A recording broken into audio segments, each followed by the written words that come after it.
Good evening, everybody. Welcome back to another week of Hopping On.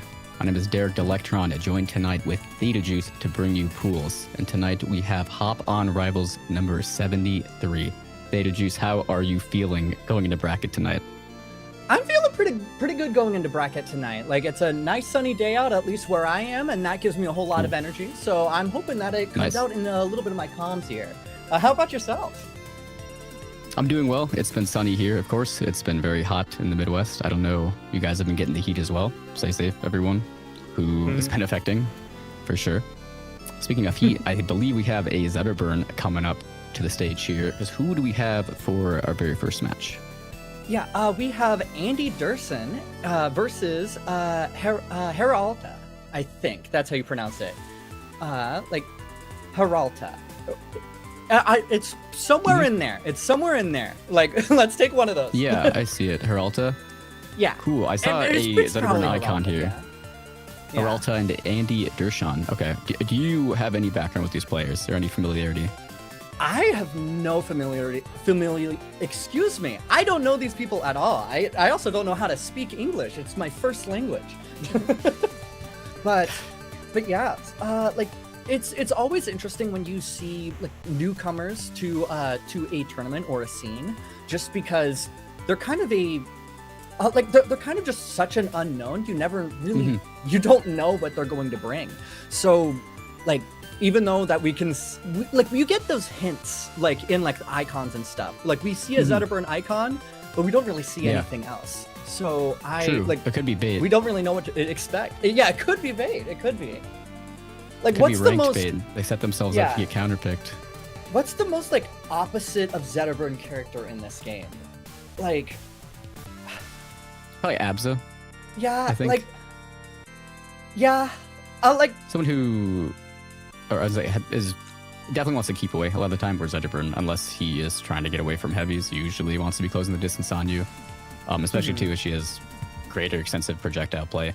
For keeping this distance, right? And also just being super floaty, holding away, right? And he falls a little faster. I would say, yeah, probably Absa's quite different. Yeah, like, the only reason why I wasn't thinking Absa is just because, like, sometimes she just can kind of, like, blow you up super hard in a little bit of, like, a Zetterburn way. But at the same time, what character in this game can't blow you up super hard at a certain point? Exactly. I think that's, like, a Rivals thing rather than a character-specific thing.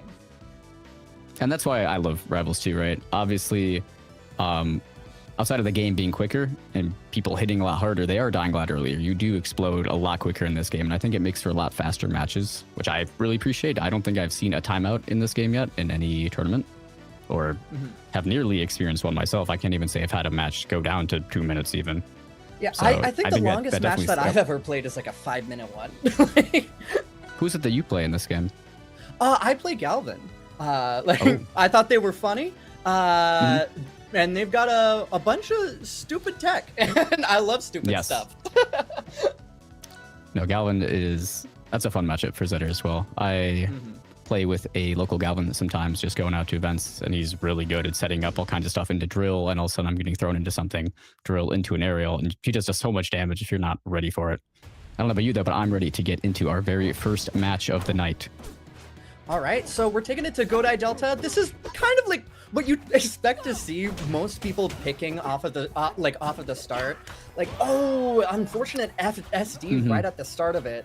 But like, what I was getting at is that when you're more of like an unknown, the safest pick really is like Godai Delta. I don't think that there's really characters in this game that don't like this stage. Like, there are characters that love it a whole lot more. Like, if you're going into like a round one against Loxodon, for example, like, I might think twice about going to this stage specifically, but like, at the end of the day, I think for like this matchup, nobody's really getting like an edge out of it. No, yeah, they're both players or characters, I should say, that want to be taking a lot of advantage of these offstage interactions. Coach Zeke was telling me about how this matchup is very dash attack dependent. Both of the dash attacks do a very good job at taking each other's stocks, and as we see there, another stock already taken. Heralta, we gotta get down to that, is up with a 3-stock lead already, only taking 68%. Yeah, Andy really needs to get a little bit more of a like a handle on getting into that neutral there, and is unfortunately missing that crystal pop into the up B. That would have been a very big thing to get the hit on, because you really need to start getting the engine running if you want to stick in this game. Otherwise, you might have to just start looking towards game 2. Right, and the way that Heralta is playing, I think we might all be looking to game 2. 77%. You need to get off this platform. Good dash attack, what we were talking about earlier. Here's the gem, but up B goes through it. Yeah. Ooh, good landing Big old forward. forward air in neutral. Ooh, Big like up smash in neutral, let it rip. yeah. Oh, here comes a downer. Like, No tech. Oh. yeah, Oh. okay. Dynamics there? Side B, yeah. holding Side in. B into the DI read with the up B, and then gets the ooh. Okay. Ooh, nice recovery. Like It's able to it keep is the stock alive. like it is so easy to have those hamster deaths as Olympia. So so whenever I see like any Ollie make just a little bit of a blunder off stage, like I start to hold my breath a little bit because you can fall down so easy. You definitely can with a character that falls that fast. We saw a little bit of a misinput that first stock, not expecting to get hit by Shine. Very quick move and does have the spike properties. And with the character, again, falling that fast, Forder has a bit of end leg on it. And then even still, to your point, that recovery is tricky. It's one of the harder recoveries in the game, probably, to get the specific gem dashes. So yeah, definitely a little scary when you're thrown off the position. Let's see if she's able to bring it back for this game number 2. Kind of a quick first game, but I know that this matchup is kind of interesting. I used to at one point think that Olympia maybe had the favorite, and maybe that's still the case, but just that I think she's worse than Zetterburn right now. Yeah, I'd super agree with it's hard to say. super agree with that. There's not really a thing that Olympia has that Zetterburn doesn't really just have as like a better option. She doesn't have the ground speed, she doesn't have the air speed, she doesn't have like the quicker buttons or honestly the power. Like it's right. Like it's rough. Like I would love to see Ollie get put in a little bit of a better spot. Like maybe give her back a little bit of that mobility. And then, like, maybe she might be in a better spot.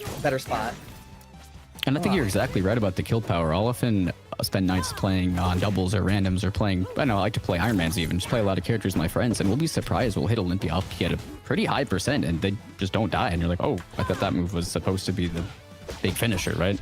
I think your kill power could definitely be tuned up. Yeah.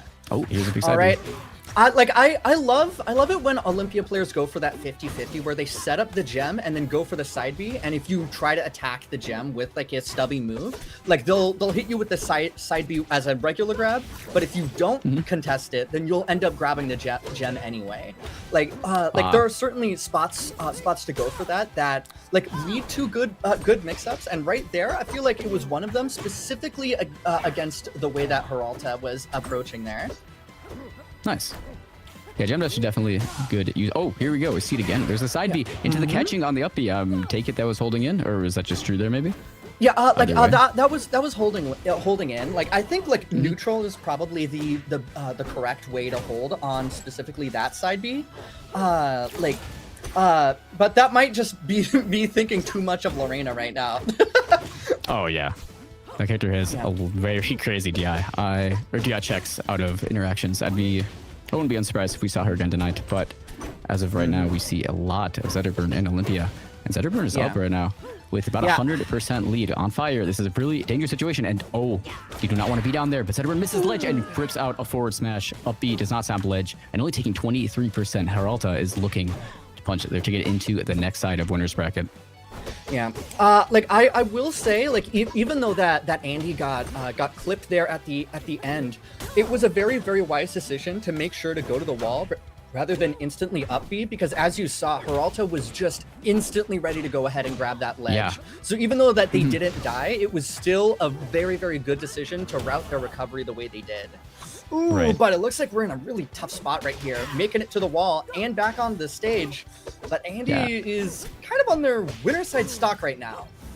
Is this best of 3? That's correct. Yeah, it's best of 3 till top 8. Okay, perfect. Yeah. Alrighty then, yes. Yeah, Andy needs to get something going here. Down air into the upbeat, not going to kill quite yet. Rockwall, though, being from the stages with notably small blast zones on the side. Oh my goodness, the fireball breaks the crystal there, and she's not able to grab it, but there's no punish, and now just needs to get off of this top platform. Dash check into nothing. Both players are now looking for any kind of neutral opening. Oh, here comes the shines, that high percent that'll pop up. Oh, no tech and whoa, was that just the taunt in the air? Yeah. They were going for special getup. It's Olympia's special getup is a very, very good move, but I don't think we should be using it in neutral just like that. Is that something they could have gotten a follow up off of? Olympia's special getup is a combo starter. Top 8 qualifier is also a best of 5, by the way. Nice.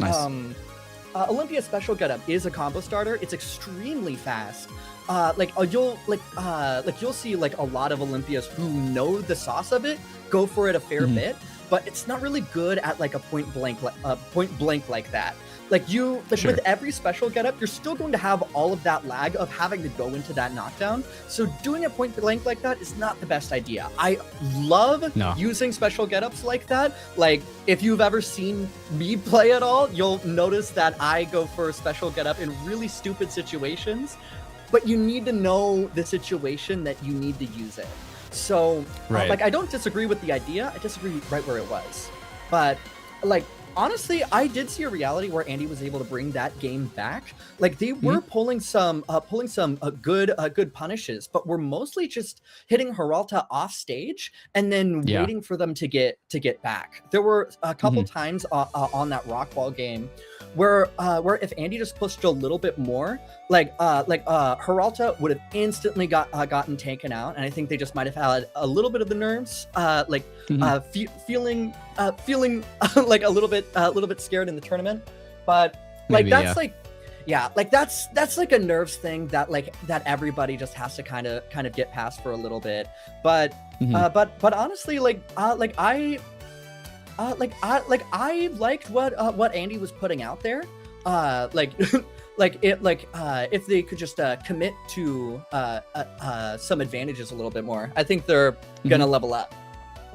Yeah, and I'm hoping to see the losers run, of course. And yes, to your credit, exactly. It's never easy playing on stream, especially if you're newer to the stream. If this is your first time playing on the stream, especially a tournament with the caliber of Hop On. I mean, notably, we have top players entering regularly. So, still though, regardless, good things for both of them. As you were saying, we could see a little bit more off of some of those advantage conversions. And hopefully, they're able to take kind of what they learned tonight into the future of competing, but it's just into this losers bracket here. I mean, that is the beauty of double elimination, right? You get to make these runs. Yeah. All right. Well, it looks like we're going into Corndog versus Zykor. Nice. Zykor is notably on 120 ping at the moment. I see that too. Yeah, a little nervous for that. Yeah. But Zetterburn Believer being the tag there, maybe Zetterburn doesn't need it. Yeah. 100 frames is still just fine. I believe in Zetterburn. I don't know if I believe in Zetterburn's internet provider. Does he got fiber? Ooh, no Xfinity there. Oh, and we have a disconnection. Ooh. We are checking something in at the stream chat currently. Looks like we'll see what we're gonna do here for the next set coming up. Yeah. All right. Well, in the meantime, yes. I guess I'll just say that what you were talking about of the nerves of when you're first starting out with tournaments and also being up on stream instantly, that is a really, really big thing, because you can get a hold of some of those nerves of just being in a tournament, but the second that you're on stream, it kind of gets doubled. The first time that I had a stream set on Hop On, I think I SD'd twice. I dropped 3 Spummel combos, which is I should not be doing that, but it's it's a thing that you just have to develop through exposure, right? No, we really do beat the nerves out of you. I of course remember even I played Smash 4, Smash Ultimate then for a long time too, that even during the COVID days I would play an SCS with my friends, and we'd have I'd go on stream for that even, and I would be nerve-wracked, right? or my first time playing on streams at locals, or even on campus locals. To some people, that's still like a big deal. Like you're playing to any amount of people. Oh, she responds here, but no, I mean, it is all just exposure. And now I'm here, you know, casting these events. I'm very used to being on the stream, on the camera, and it's something I really enjoy. And I definitely appreciate it that I get these opportunities to hang out with you all and do these things. But absolutely, it all just is experience, all practice, right? You get your reps in, just like anything else. And it looks like we are having our match starting up here. Yeah, all right. So, like I was talking earlier about how Godai is probably a stage that you might want to think twice a little bit about Loxodon, and then we're seeing Corndog on Godai. But yeah, like Corndog be like, the Lox here. Yeah. Oh my god. Like this is the sort of stuff nice. that you get used to once you see Corndog play a little bit. Like Lox has been getting a lot of like I guess good / bad press, depending on like how you like interpret it. People have been gassing this character up a fair bit, and when you see some of the Lox players, you kind of understand it a bit. Like like that up strong, especially on like these platforms, is really really brutal. And if you have like a Lox on ledge and they know what to do, you're either gonna get sent to the bottom blast zone with a down air or get ledge drop back aired until you die. Oh my goodness. Yes. Loxodon there, of course, having very good buns. On this stage, that's the first thing I thought of was that up smash or those up tilts being caught on the platforms on this stage. Against Loxodon is extremely terrifying because these vertical moves that he has takes up a lot of the area space in the game. As well as forward air being really good at kind of stuffing out approaches. I've seen a lot of down B even into like forward air for good edge guards. We get a down there up smash here and only taking 47% on their second stock, but jumping into tusks. Oh my goodness. Is not able to flip to ledge, a little too low. But is able to up past. Oh no! Ooh, I love the idea of it, but Corndog was just a little bit too antsy with that down air and just like let it rip just a little bit too soon. Right? Oh, you see that's the thing. Oh wow! See that's what I was saying. Down there into these down air. I guess apparently in that interaction too. Get here is a up there. Oh, another downer. Get out of there. Good tech roll. One of the things that I've loved the development of, like with Loxodons, is how they controlled their movement inside of the air, specifically with like the empty down B like that. Like like it's so nice to have like that little micromanagement, and and like Corndog is just going ham on these down airs. Every time you'll be down there with a down air. Oh, good. Even falling up right there, too. That, I mean, didn't send pop straight up, but sent down. Oh, we saw another downer they were looking for. Corndog, that should have been a back air. Like, what do we do? You're getting greedy. Like, that back air would have closed out that stock. What are we doing with the down air there? I don't have time. I don't know if you had seen that double jump after Zetterburn had fallen down, missed with down B, or with the up B, and I could tell that they were looking for a fast fall downer, going for another one. Some disrespect on that. Yeah. We're seeing all kinds of downers. That was very fun. But yeah, but like that's really like the MO with like Zetterburn, where it's like you have to just like keep hitting them at ledge until they spend some of their resources. And if you have a Zetterburn that doesn't have double jump and doesn't have air dodge, then all you really have to worry about is the Fire Lion and the down B. And if you only have to worry about those two things, Zetterburn's recovery isn't as explosive. It's still extremely good. Down B is an amazing recovery tool. But if you only have those two things to worry about, then Zetterburn just dies. Yeah. No, he will die every time you throw him off there. With the view the hitbox is test too. And even something interesting, like his down B loses to projectiles. Like you cannot down B. I know that was it Molten the Rock usually attacks will typically beat it. You can hit it back. Down B, or a lot of the time up B too, just loses to it outright, and then that puts them in a continuously worse spot off the stage because now you're continuing to get magma charge and getting hit with these big attacks. Oh! There they are, forward air to down air, stealing that stock. What was that, like 70% here? Like what a cheesy stock. I don't think even. I think it was 60. Right? Like it's like one of the strongest spikes in the game. Like, and that's one of the strongest up strongs in the game. Like, yes, it is. Absolutely. Yeah, I love both sides of the Y-axis. Yeah, right. Oh, here's an up throw. Speaking of Y-axis. Oh, I love the F tilt one into the down tilt there. That was beautiful. Potentially maybe looking for a forward there to catch that up B, regardless Zykor is thanking their lucky stars able to get back on the stage here, stopping the bleeding.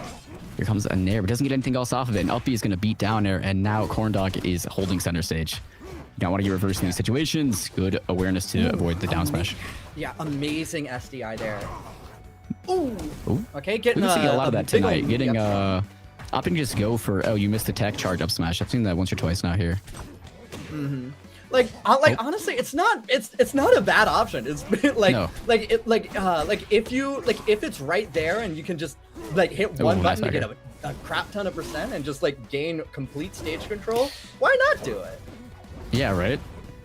And even to that, fast followers, it will set up a combo. Locks being a floatier character, and not only I able think to that is the avoid first. it, yeah.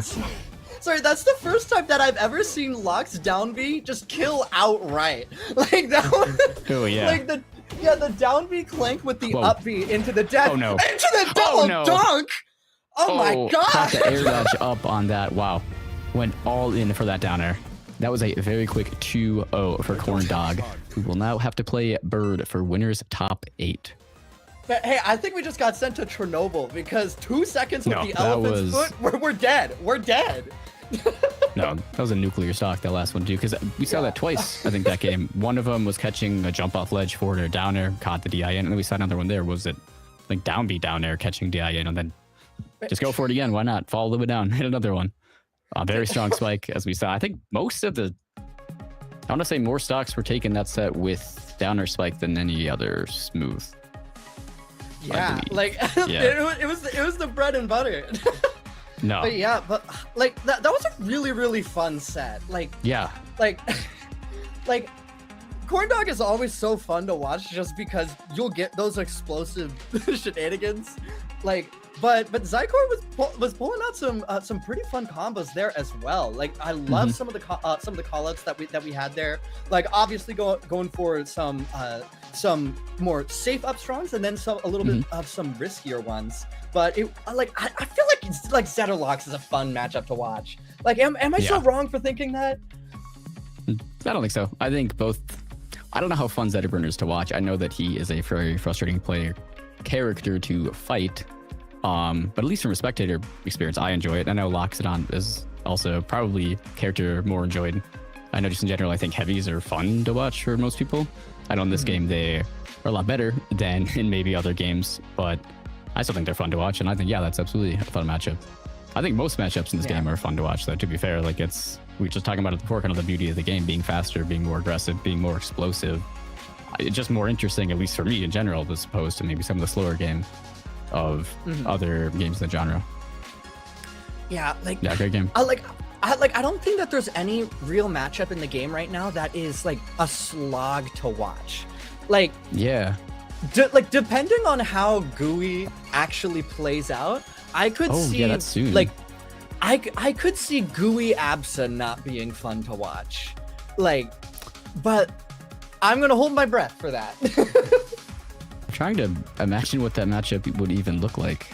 Just them both trying to, because what is GUI's plan? Is he more of a camper, or is he more just trying to kill you off the few interactions he has with his really good aerials and kind of momentum, like very Puff-esque? Or is he like keep away? Like he's got like a lot of like Puff Kirby DNA. Like like he does have like items, but really has that like short stubby like moves. So it seems like he really has to get in. I don't know like how fast he really is, but like He has run speed? Yeah, I don't know. Like, yeah, like I feel like that would be a matchup that it might be a little bit harder for GUI to get in on, and like it might make it so that that Absa just can like run with things for a little bit, and then GUI just has to hit like a couple 2 pieces and then not really get much more. But we'll see. Does GUI, do you recall, really have projectiles? I know there was the one clip, but it looked to be shooting someone out of his mouth off of like a forward throw or down throw, and that's already a condition being met, like having that in you. I don't know, does he just naturally have access to projectiles? Because Abza, if the GUI's character kind of lacks range, will want to disengage with her like F tilt and her cloud, right? These projectiles. So that could certainly factor into the matchup. I don't know what I don't remember his full kit, to be honest. Yeah. I'm excited for him, though. Yeah, from like from what I remember, you get projectiles if something hits an opponent, and then you get something that spawns off of it. But that's something that's in the future. We'll figure that out later. Something that we're figuring out right now is Uber Ramsey versus Three-Legged Dog. Both of these players, very, very like much hop-on staples. Like I love the way that Three-Leg plays. Like Three-Leg loves to like toy with his opponents in a way where if something stupid is working against you, he's just gonna kind of like keep doing it against you. And he doesn't do it in a mean way. He does it in a way where like you're almost like laughing with him as he hits you with stuff.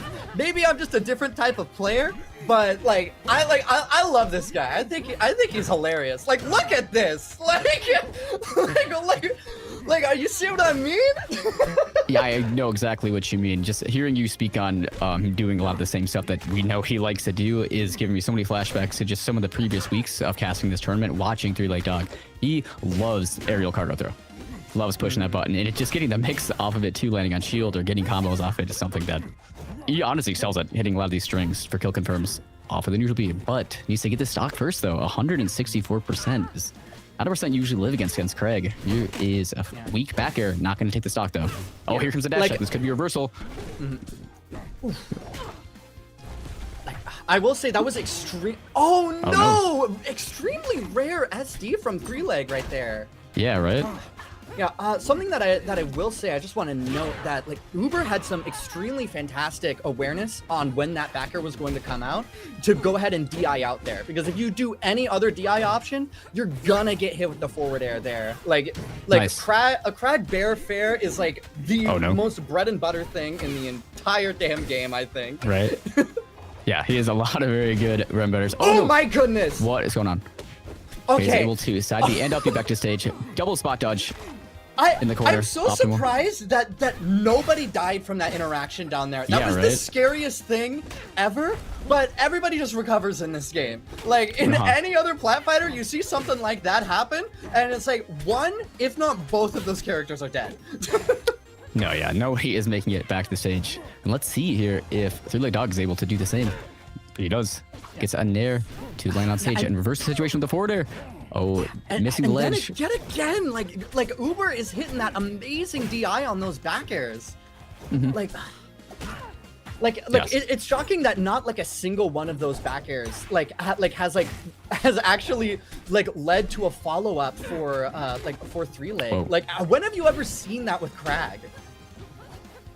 Yeah, I mean, at these higher percents, I'm noticing like back air when it doesn't kill. Yeah, you don't really get a lot of out of it. It just pushes you away. Nair even there, falling out of the Nair. That move certainly sets up into kill confirms. But here's in the no fun zone. Get off of me. But still just kind of running around off the stage. Good forward air. But doesn't get any follow-up off the juggle. Craig pulls rock. Here's the down tilt to push the rock on the stage. There's no fun zone. Down smash. Good spot dodge. Barely avoiding that. Ooh. Hey. Ooh. Like Uber's awareness right now is really, really nice. Oh, that's a really scary situation when you're down there and Craig nairs you, catches your jump. You could very often you could hit an up air off that. Man, I'm just like, oh my. No. I was saying the immediate jump in air, getting stuffed out. Oh, man, what are we doing? I was on the verge of saying. I was on the verge of saying that Three-Leg is just thinking, it's like, this stupid Claren character living to 172, and then landing on my pillar. Like, how can I kill this guy? Yeah, right. Yeah, and apparently he can't. The only person that can take Uber out is himself. Yeah, literally. But this rock might have something to say about that. Oh, here's a big forwarder, no jump. That just might be your stock. Oh, what is he? Dude, we saw that. We both saw that. What's he going for? He's looking for more. He wasn't finished with you. He was looking for more grabs off that. No, but like we were saying, though, he loves the cargo throw in the air. That B button is very funny. Like, I don't know if it was intentional, but I have seen Crags do what Three-Leg did there at the end, so that they kind of like hover in a sort of like Dio pose in the bubble. It's kind of funny. Like I was seeing it like they're right at the end of just Crag just sliding in the bubble. I think it's funny as hell. No, any kind of JoJo poses, I will always think it's funny. I am a big fan of that anime, and I'm a big fan of banning the forest. But it looks like that's where we'll be going for game number 2. Yeah, like honestly, I will never take a crag to forest. Like I think that this stage is really, really, really scary to go against this damn beetle. Like you get like grabbed by anything, and then you just get killed off the side. But who needs the sides when you've got the bottom? Yeah, Uber right. taking a crazy stock. High ceiling there, getting what was that jab downer? Good tipper, killing at 60. That's a percent you don't really kill Craig at unless it's an early edge guard like that. And let's see if they're able to run away with this momentum. 20%, but holding down on your moves. Oh, has to go super low. Let's see if they're able to make it back. And wow, goes for a greedy back air there, but you don't have a pillar. Oh, letting them side beat a stage there was maybe not the correct choice, but here's an up throw to this neutral B. Forward air. The string is still going 60%. Back throw. Where are you going there? Three-leg is just wanting so much right now. Why, like, what? Whoa. What are we doing? I don't think that was intentional. That did not look like a button I would have pushed there. No. That's the new secret tech. It's setting up a sub-pixel position for the next stock. You gotta wait for it. Three-leg knows what he's doing. A little extra damage. That's all that matters. Oh, and you're holding in on Claren. Not a good idea. Already taking 49%. Oh, catches you going low. If you land on pillar, it's getting swatted out of the side B with back air. And here's down air into up tilt. Whoa. Okay. That almost killed that fully, or like half charging will be there. Here comes the up B to land on stage safely. There's the nair into the forward air. There's another bread and butter, just like that. For a stage that has such close sides, for some reason, we have been seeing the deepest crag recoveries that I've seen in months. Yeah. Like every single time that Three-Leg has come back, he is in the bubble. Like as I'm saying that, you're seeing it right there. There's a down throw into dash tech. That's really good at catching DI and sending you off the stage. Oh, 6-7% on Claren here. Ooh. It's the power up. Ooh, power down! There, back air though. And you might be out of a stock for that. No, but here's another nair. Good job though, Sing out of it. And now, is that? And Uber lives from that. How? How do you live from that? Yeah, right? Uber had to be kissing the blast zone. Like, oh my goodness. Like, that was an excellent showcase at the end. Amazing. Yeah, well, I've never seen Craig in the bubble so much down there. Like we were just talking about that, but yeah, that stage with maybe just having some of the lower or higher ceilings, higher bottom blast zones, I should say. Yeah, he was able to hang out there a lot. But fantastic. Was it Bird just kept going, or not? Uber actually just kept going down there, right? With these neutral beasts, and I saw that's what killed at the very end there, and I'm not sure if that just died anyways, or that was the DI thing, or maybe recognized that he just died. I don't know. Weird interactions going on down there. Like Uber is going for these crazy aggressive plays today. Yeah. Like, and I'm a super big fan. Like, these are electrifying. And it's been working out too for them a lot of the time, which to me is a little bit interesting because I think generally isn't the advice to not want to go down there against Craig, especially with Claren. She kind of has like, is she much of a deep edge guard character like that? A lot of moves kind of send weirdly up, and like even with like sour spots, like you don't get a lot out of those. You kind of have to really weird play edge guard with this character. Yeah, I feel like the edge guards that you see with Claren are usually either like a full hop distance above or below the stage. Like you don't see deep edge guards like that, and if you do, it's not too often. Oh, and there it is. Yes. Like very nice catch onto the holding in, recognizing that hey, Claren's gonna be afraid of forwarder there, so we're gonna hold in, look for the sour spot forwarder, but was very prepared with a reverse back air to send it back out and get the sweet spot forward air. Man, I was interpreting like Three-Leg going for that parry there as like a taunt of saying, yes, finally, I hit fair to fair. It's my favorite combo. I've been labbing this one out. That is a labbable combo, absolutely. I mean, one of Craig's best kill confirms for sure, especially these high percents. Ooh, but only 23% on to Urbanasi here. Oh, there's 31. Let's see if she gets any more off of the briefcase. Briefcase into jab, crouch low, but then jobs just run away and pull the rock some more. Why not, right? Yeah. Oh, saved by the right. Saved off the file cabinets. Worked for once, saving somebody here. Ooh, has to go high. Good, up you. Land on stage and wow, lands very aggressively there, looking for another forwarder, maybe to start a string. Yeah, like I love the idea of that forward air. Very, very high risk, and Good if shield. it hits, you get stage control. That will send Claren off stage right there. Maybe in a position where she could just instantly grab ledge, but Whoa. still, it's an advantageous position. We'll call it a Oh, bait. oh. What? Hey, and an the teabag. That's advantageous messed up. position is on the Yeah, ledge absolutely. while your opponent's in the bottom blast zone. Gets the forward smash finally now, but can be a huge comeback that Uberancy's gonna have to make up here, especially against a character as heavy as Craig, who, as we've been seeing, has been getting pretty early stocks this game. And just opting to kind of keep away here, knowing He's that an he doesn't have to amateur. engage, right? He's like Uber's saying that he's gonna fail an audit. He's getting on his ass. Right. Jack's returns were horrible, by the way. Yeah, man. Here it comes, though. He's Oh, getting Todd- pennies back. Immediate. That wasn't even like, oh, he parried it the first time, I'll parry it the second time. Immediately, like, was no, you're gonna parry it this time. That was The really disrespect good. that we're seeing here. Yeah, is- like the immediate. That was so good. Oh, here's some more briefcase for you. I want to say what, 56% in stock from briefcase. I think that was most of the interactions. Oh, looking to get some more. I think so. It was also most of the parries. Yeah, right.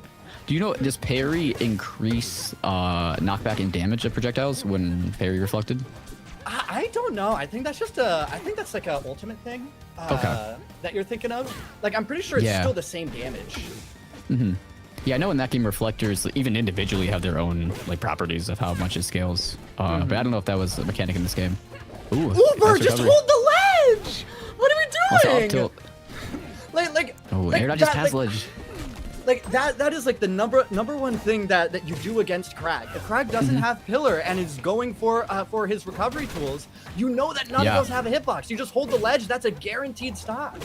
Right, and the boost too he gets on side B enough, he getting nerfed, of course, during that big Craig recovery nerf. Goes a little bit too low there. And right now, Three-Leg Dog is up 2-1 in this winner's top 8 qualifying set. Yeah, you know, like I feel like that game, like we were seeing more than the others. That Three-Leg was going for the strategy of frustrating Uber in order to Yeah, try no, for and sure. and get up an edge on. And like from knowing Uber, like if you can get into Uber's head, I think that you get a little bit of an advantage there. And I think that's something that Three-Leg is preying on a bit. I feel Knowing like I feel like a more clear-headed Uber would have held the ledge there more. Sure, sportsman like or not, he will play for the mental damage. And as a Crag Yeah. player, checks out to me. Ooh, Yeah. good evasiveness though. For follow-up, jab, and here's a Ooh, third hey. one, sending back the briefcase back at him. Hey, it's Oh, the but you get Swiss up Army throw. knife. It does everything. It reflects Right. projectiles. It hits your opponent off stage. You can parry it back, double parry it back if you're crazy. Man, Oh, hey, he's an can we up do tilt. some mid-set coaching? I think Uber needs it. Right. I don't know. The Like- Uber's looking up in this game. 30% lead. But needs to do something about the briefcase. This was causing a lot of damage last game. Oh, missing the forward air off of the nair. This could be a chance for a stock. 111%. Craig dying there to back air. Now taking 92, now 104. Forward air is such a strong move. Can you recover from this? No, not when you were intercepted with another forward air. And Three-Leg Dog evening up the stocks, looking, he just really wants this winner's top 8 spot. Yeah. Like it is still. This game is looking like the most even out of all of them there, and amazing, amazing, Oh, here we go. Wiggle out into the power shield there, like. Ooh, but we're getting a nice Yeah. little string here. It was a nice sequence too, and then even getting more off of it, recognizing that they were going to get up attack off the platform like that. And taking 69% only to 31. And this work especially gets really scary because Craig, being heavier, he's going to be able to hold down a lot longer than you, and he is that hold down percent, and Claren is slowly slipping out of it. There was like a good Oh. like 40 seconds there where there were just like immaculate decisions on both both characters' ends Yeah. the entire time. Hold that ledge. Whoa. You know Nice, what? down You know there. what? You know what? Maybe he doesn't need it. Maybe he doesn't Yeah. need it. I guess the tipper. Hey, like I'm not in the top 8 qualifier. Maybe I should give it up to Yeah, right. professionals. These guys clearly know what they're doing. Good reverse back air into a weak back. Oh, another back air kill. We were talking about that earlier, that move. Sometimes not doing all that. Well, if you hold away, it will kill you at 115 on Hidojo, we find. Yeah. All right. so Looking for Uber- another grab through shield. Uber has the slight edge right here, but like one Crag combo can even that up, and we're seeing 3-leg trying to prove it. But yeah, right. Going for a similar combo they went for on the first stock, but good awareness.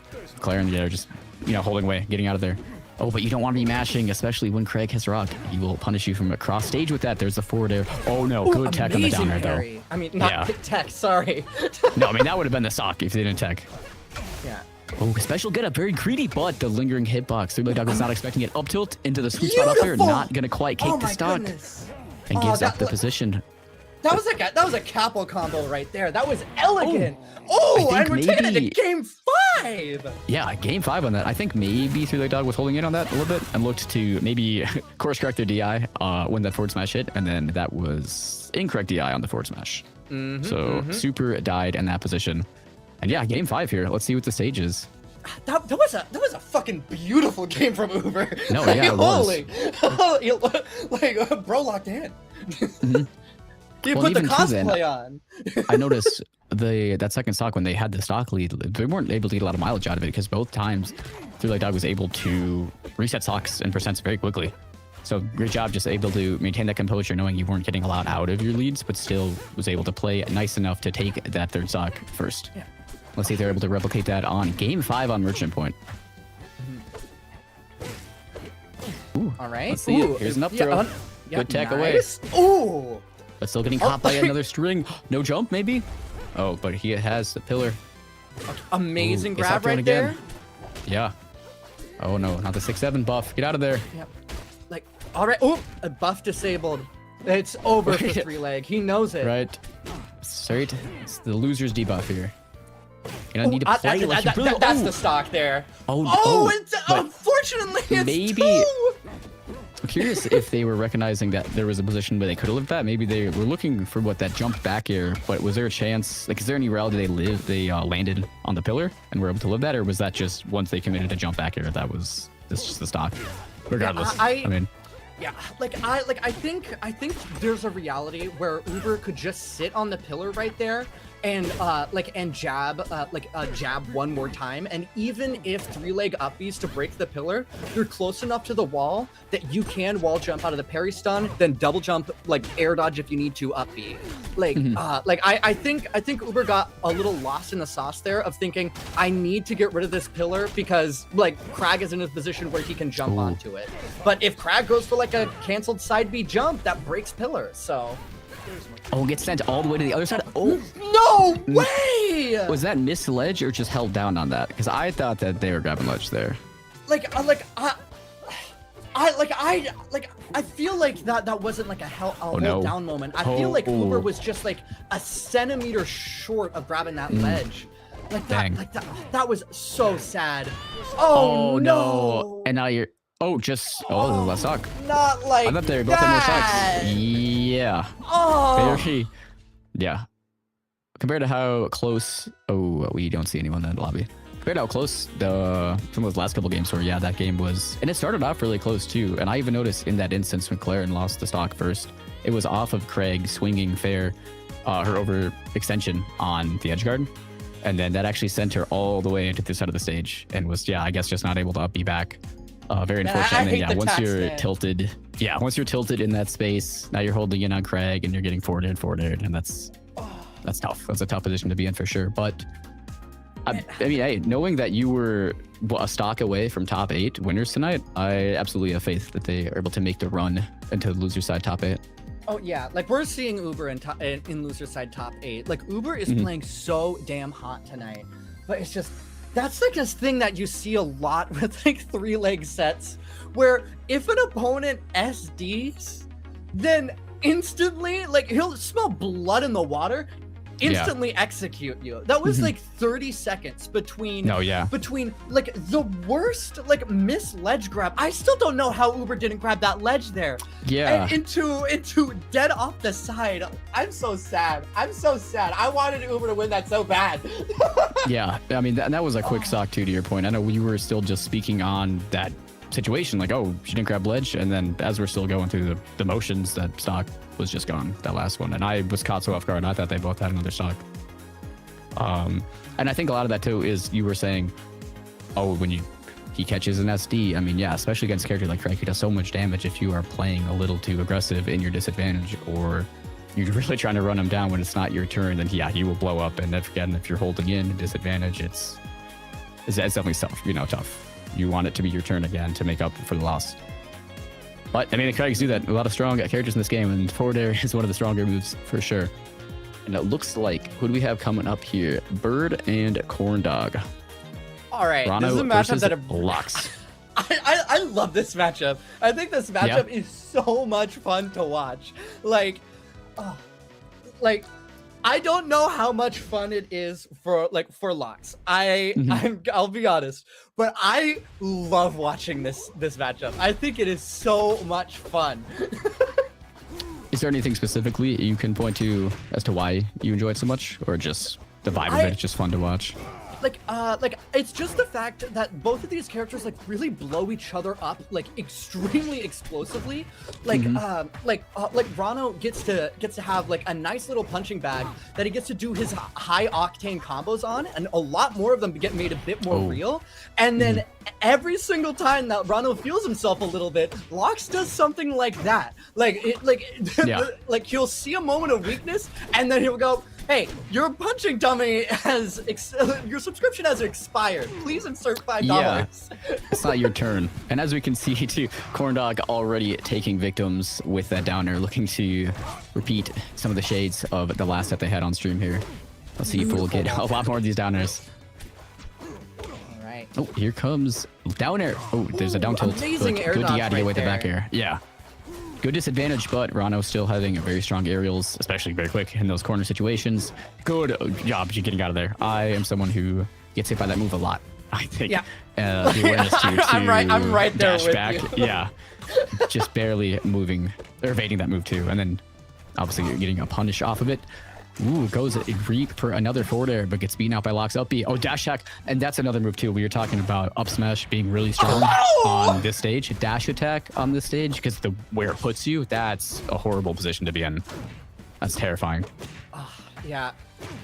Okay, but also it was like I was talking about earlier. It's just like the sort of combos that you see that Rano putting out on this character that you don't see on a lot of others. And then Just going for a drop down downer. That wasn't gas. even like, oh, I'm gonna combo. Against it was up B, and then recognizing, like, I think a lot of us even, or at least that's something I kind of expected the line to go like, oh, jump something, look for a catch. No, just was able to just fall downer and died at 30.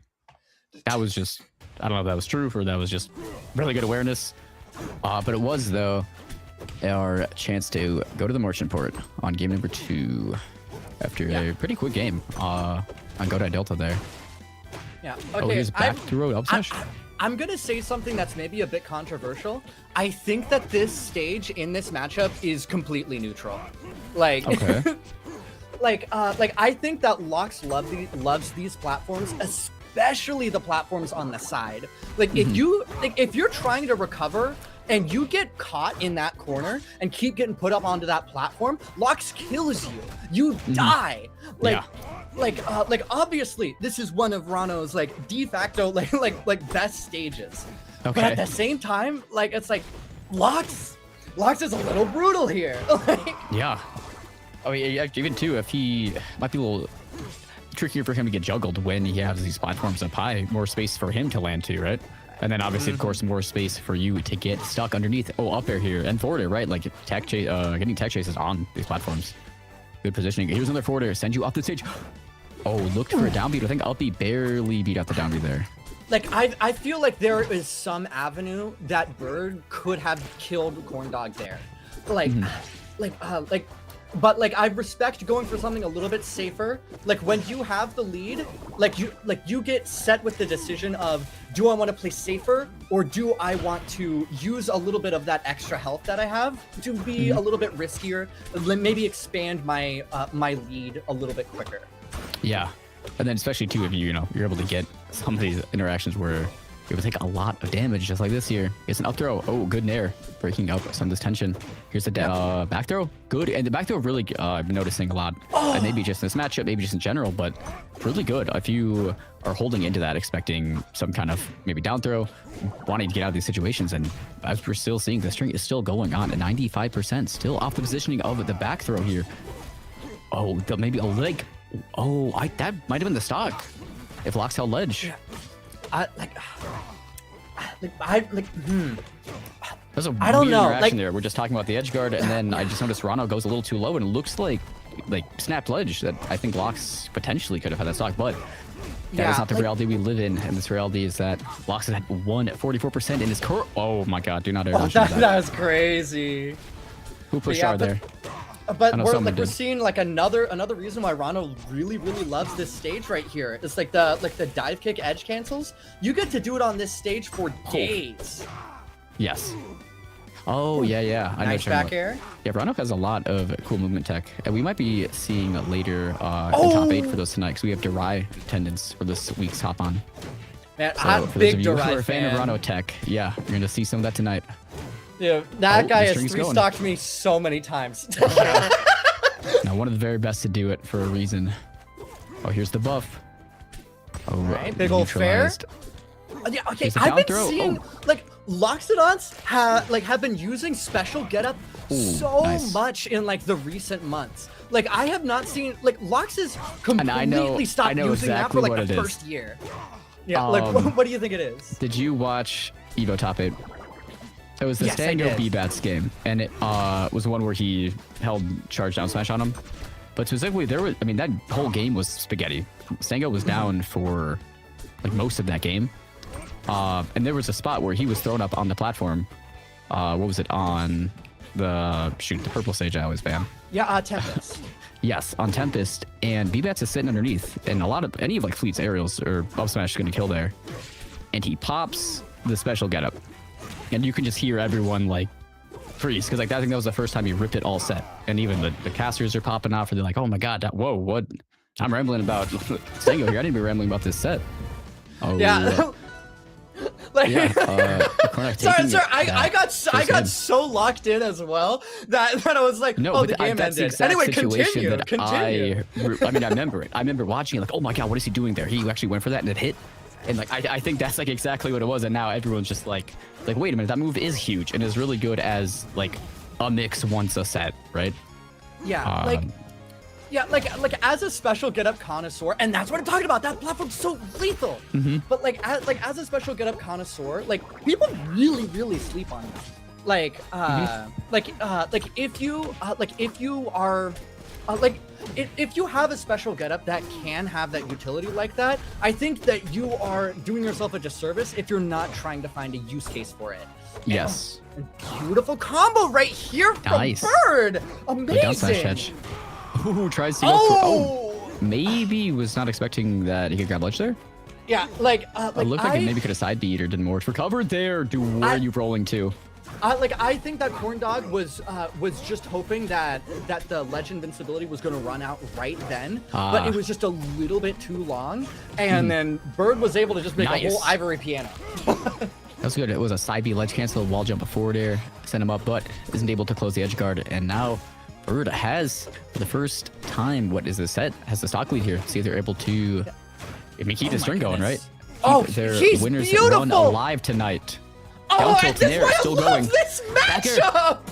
No, There's a but Lox you let back someone air to do the getting back through air. that. That was advice for intercepted. Bird. Come on. That was a good place back air. I mean, it lingered, but just knowing that, hey, this will hit here. Oh, here's a down throw, but good DI away. And I saw a grab there. Lox has a big, meaty hands. Trying to interrupt that combo. Oh, here's forward air off my shield. That move is very good on plat. Dash attack, we were talking about how scary that move is. Back air looking to intercept that up B. There's no way that That goes. Oh my is God. the craziest tusk I have ever This seen. stage does have a really low ceiling, though. If I That recall. was awesome. Yeah, that was real funny. I love it. I know, too, I was playing against a good Lox not too long ago. And on a DI in at like 100, at least on Zender, like I just kept dying to tusks. I was like, oh, let me not do that. Oh yeah, That move is just a kill move outright. Like if you DI in, Tusk is a murder tool. Yes. I was not ready. It's good funny. Oh. Oop, Oh no. nice. I was saying Brother wasn't ready for crouch cancel, and Lox is able to reverse situation and get a combo going himself. And my stream froze. All right, well, I can still give the play-by-play. We're seeing Ooh, here we 3 go. dash attacks from Bird. Third nair. one missing, but we're gonna fair at the end. Forward back air, and that's risky too because like if that side, the side B grabbed you there, that might have just been your stock. Yeah, Oh, get up attack into the up smash, so ballsy. If Corndog rolled there, that was Bird's stock. I understand going for the get up attack. I probably get up attack in that decision there too. It all just really depends. Did I see that right? Rana up B just beat Boulder. So what happened there? Man. I am jealous. But let's see if they're able to. Oh my goodness. Gets the down throw and the up smash. And wow, that just takes the stock. Maybe wasn't expecting that to hit and then wasn't expecting that to kill. And then also, considering the low ceiling on that, yeah, I guess. Well. I Bird hate takes empty again. game ends like that. That game was so hype. I was getting fucking fired up. That was sick as shit. And then Upstrung weakly kills off the top. I hate it. Why did we leave this stage unbanned? What are you doing? What are you doing? I know Loxodont is nasty on this stage. Okay. For the exact when reasons you you get- were. Oh, here you go. Sorry, it's just when you get upstronged on top plat by Lox on the stage, you never take Lox to the stage again. Cause look at that! Do you see where the eruption sends him right there? It's this is his home turf. He's So not many nasty from angles. Firecap. He's from the Archive Mountains, motherfucker. Archive Mountains? Is that what this is? Yeah, this is what the it's. continent Yeah, of this is lore? the place. Yeah. Nice. I cannot say I am read up on my rival's lore. I just love to play the game. Oh, good back here there. Dungeons of Ether, great game. Yeah, I know there's plenty of supplemental material there. I like the Zedder Lover skin. I didn't know that one. A lot of Lover skins are pretty good. That's a game I haven't played either though. Ooh, he needs to play the whole down game right now because he's getting hit by Loxodon on jab. Oh no. Oh, was that down tilt in the boulder great and the down air? tech. I'll be still going. Get back to the stage. Charges down smash. Oh. Amazing inputs from Bird, but unfortunately going for a Dacus, a regular upstrong is just gonna take that stuck right then and there, but Bird thinking that you need a little bit more movement than he actually ended up needing. And I'll be there able to land on the top platform very safely. Wow, not even having to engage with landing at the ledge and getting parried. Just being like, well, Yeah. I'm safe up here. Yeah, yet again, that's another thing that just Lox loves so much about this stage. Up air? The platforms are at the perfect height where he can always take advantage of his amazing upstrong, and depending on where they are, he can mix up his recovery with his up beat. And that's not something you usually get to see him do too much. No. Yeah, I mean, This is- one of the easier moves in the entire game to parry, and obviously a good Lox player will be able to quickly react out of that, but I mean, even then you're still susceptible to getting hit, and you are giving your opponent tangibility. Which is not something you want to do. I think that up B from Corndog right there was absolutely beautiful. Going for the up B, knowing it's going to clank, but knowing it's going to give him a little bit of that extra height, and it made it so that he could stick on stage for a little bit longer, get a little bit more chip, and I think that's going to really matter here. Yes. Anything you can do to prolong this bleeding. Oh my goodness. Here's a down throw into the up smash. Nair still going forward there. Get off of me, but was it Eruption there is able to break up some of this pressure. But Man, it's still I- needing like, to I find their was- footing in neutral. I was on the verge of saying that that Corndog has all of the Loxodon chips lined up right here to get a nice little victory. But then Bird turned it on again and is still sticking around, putting in a lot of percent. Oh, I saw that was not DI'd right. Oh, the second I saw the angle that Becker sent, I was like, ooh. Yeah, that move is one of the nastiest, strongest pokes in the game, and definitely one of the better aerials in the entire cast. Absolutely, that back air is ridiculous. I think there are very few moves that can shut a commentator up that quickly. Yeah, no, we were like a mid-sentence. Oh, you dead. Yeah. Do we have any more sets of pools? Also, a shout out. What was that?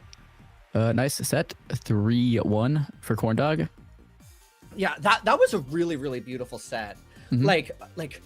like Bird was putting in a lot of amazing work there, but just was not quite able to close it out at the end. I think I genuinely think that set goes to game 5 if you do not leave that stage unbanned. Ban No, Tempest. yeah, you shouldn't be doing that. Like, if you are in chat and you want Locke's advice, number one thing, like, take note for what just happened. Ban that stage. Never let that elephant go to that stage ever. No, that is one of the best stages. I agree exactly that it absolutely could have been a game 5 because what was it we saw that came on Merchant Port? That was a pretty dominant display, right? I guess stage that you had mentioned too that is fairly even. And when you would phrase that to me is that I'm hearing that as you think it's controversial because this is one of Rano's strongest stages, correct? Yeah, like Merchant Port, I feel like it usually is a stage that you don't want to let Rano go to, just because like there are so I think that the platforms in the middle are at a perfect height where Rano can take a beautiful advantage from it in his neutral combos. That makes it so that if he wants to do a high juggle, then can keep hopping off of the platforms and keep taking you up. And if he wants to do a more low percent combo, like he has basically FD in the middle there. Like I think the platforms on on the side are also extremely fantastic for Rano, and like because there are so many different spots where they have distinct ledges, like Rano can do dive kicks and and take a lot there. So we'd actually seen some of those, Yeah, so there is reason to go to that stage as Rano, but also I think that Lox just absolutely loves that stage. Like there, you aren't really going to get put onto those top platforms if Lox is hitting you in neutral. So he doesn't really have to worry about covering those too much. But even if he does, up air is just going to take that like that entire platform, and you can just kind of wobble characters with that up air. Like that is something that just like you'll hit see one Stango do balls. like a fair bit. Yeah, like up air is kind of brutal, and then the platforms at the edge there are also extremely good for Lox's up strongs and just general ledge trapping.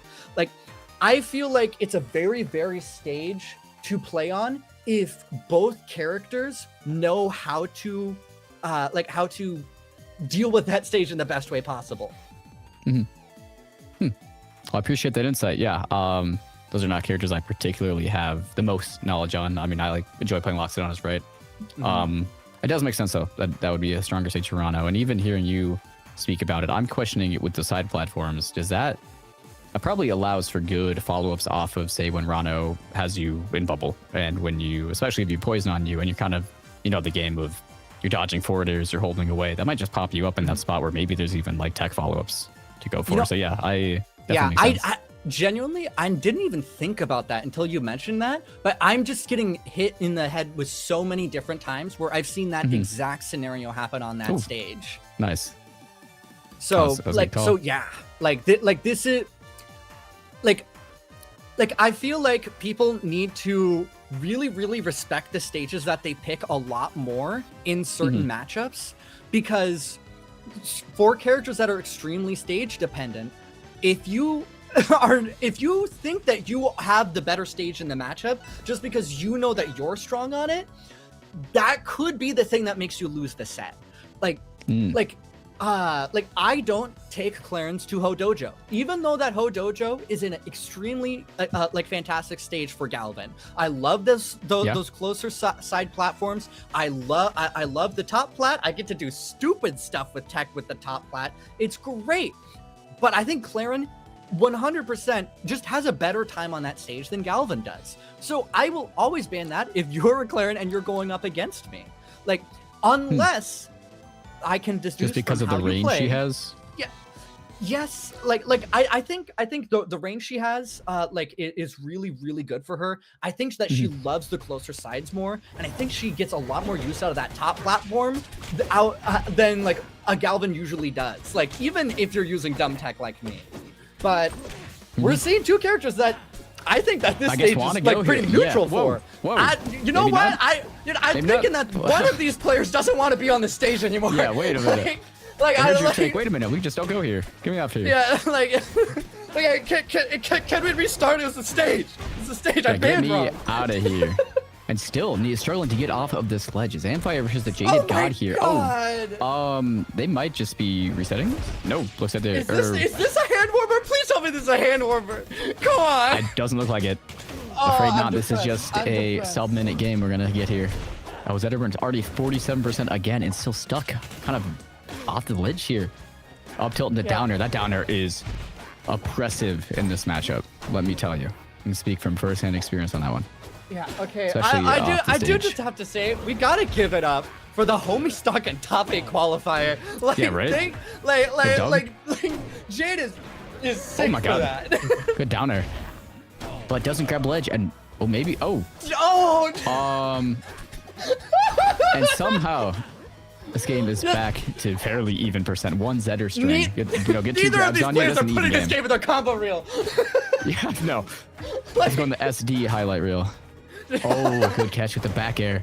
That was my getting into a local Minnesota event. It was a 2-tour summit we put on the other year, and it was a big vote-in event. And my vote-in was made an SD montage. Oh. And there is a big down smash to take that first stock. A very quick game on Hadojo. They took your word to heart, right? Don't go on that stage. It's a word of advice, I guess. Very quick matches are down to happen. Yeah, don't People go will be on flying that off the stage, level. but like the Clarence not here. Clarence not here. I guess it's widely applicable. There was an evil ghost Claren haunting that stage. We couldn't see her. Oh. She was dragging everybody down to hell. This stage is hell on Claren, I'll tell you that. Yeah, I think that's why they picked it. That's why There's they a super picked hell it. down here. Yeah, let's straight down. Oh, here's a shine forward air, 26%. Ooh, and taking some fire chip damage into the up smash, 56%. String is still going. Kyle with another up air, 61. It needs to grab ledge. Pulls up the clone, but Zetterburn just opting to hold center stage here. A good down tilt, get off me. Yeah, And still like that, just like, keep his finish. Oh, don't be jumping like that though. Against Forsburn, you do not want to be jumping on him like that. you know, a good get off me tool is just goes so damn far. Like, look at that, Yeah. another one. Like down tilt from Zetter, I think is a move that a lot of Zetters don't really use too much. I like, love down tilt for sure. Like it's like I think some Zetters think, oh, Shine's so cool, I'm gonna use Shine, and then they kind of forget about some of the other tools. They'll use Yes. Shine to go into an aerial or to go into up tilt, and like it's like be more creative. Like down tilt's right there. It's so damn good. Yeah, down tilt will combo into forward air at. It kills, I think, every character at some point, but that's something that especially when Zetterburn's able to hold down and you are not. Yeah, down tilt forward air is very good, and even on fast followers, holding away, down tilt can you can carry him all the way in up smash, following him. And yeah, you get so much out of it, even if it doesn't kill right down forward air, putting you in a pretty lethal spot. Feels very Sheik-esque. That's how I like to look at it. When I think of Zetter high percent, same with his throws, like a down throw, forward air and down tilt, kind of the way at least I like to utilize them, feel like very melee Sheik high percent S. Like he can just rip those. I feel like I get a lot of kills off of just like down throw up smash straight up, more than maybe a Shine setups. But let's see how Zamsire wants it to get these stocks. Yeah, you know, like I don't think I've ever thought about Zetter at high percent having some Sheik-like qualities until you mentioned that. But I'm just visualizing it, and it's like that is just melee Sheik. Like, Yeah, some of the buttons make sense to me as someone who also plays there in that game. I just kind of recognize like, oh, it feels very similar, right, to the functionality of it. Down tilt forward air is, or down air forward air too. That's another great kill confirm, right? Or down air, not down air. Well, yes, down air forward air. Down air anything on this character is broken. I do mean down throw though. Oh, speaking of throws, there is an up throw who good holding away on that because you don't want to hold it on that because that's I think on Forsburn here a couple up smashes and then yeah, you're at super juggle percent. man, Good and we're job just getting out of here. Oh, amazing buttons right there. Yeah. Man, like that. Forsburn's counter buttons are really good. Like Forsburn, like the Forsburn fair kicks are just so damn good. Like like every single time that I see a Forsburn like hit the forward air, I'm like, I forgot this move is so damn good. Like every single time it's a flashbang of it's like high tier. Whoa. Oh, whoa. That was a high tear air dodge avoidal, we'll say. Because if you popped that there, that would have been your stock. We'll say that for sure. Yeah. And speaking of stocks being taken, wow, there it is, 119, your final percent for that god. Jaded God is taking that game. What, game 2? Oh yeah, because that first game was so quick. I forgot about it. So that's already 2 games.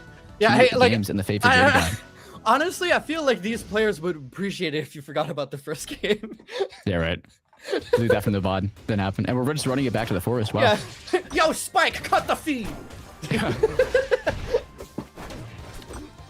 Alrighty. Going into what might be the last game of our block here, potentially. Yeah, Let's make it a good one. Or we get a top, what was it? Top 8, or game 5, a top 8 qualifier. What am I saying? That'd be something. Hey, like we're at the end of our block here. It's fine. Like if we're spaghetti. hitting a little bit of a yeah. Like I was been a hitting great some of that like while I was talking about it too. Yeah. Right? Been a long day. Running out of the fumes. No, I mean, it's 10 o'clock here for me. Had a long day, but I'm always happy to come down on Mondays when I get the chance. Do some commentary for everyone. Yeah, it's And this is a 8 fun p.m. for tournament me. too, right? I shouldn't be asleep yet. Ooh, not quite. Yeah. Ooh, All and right. Drops a flip off of the platform there.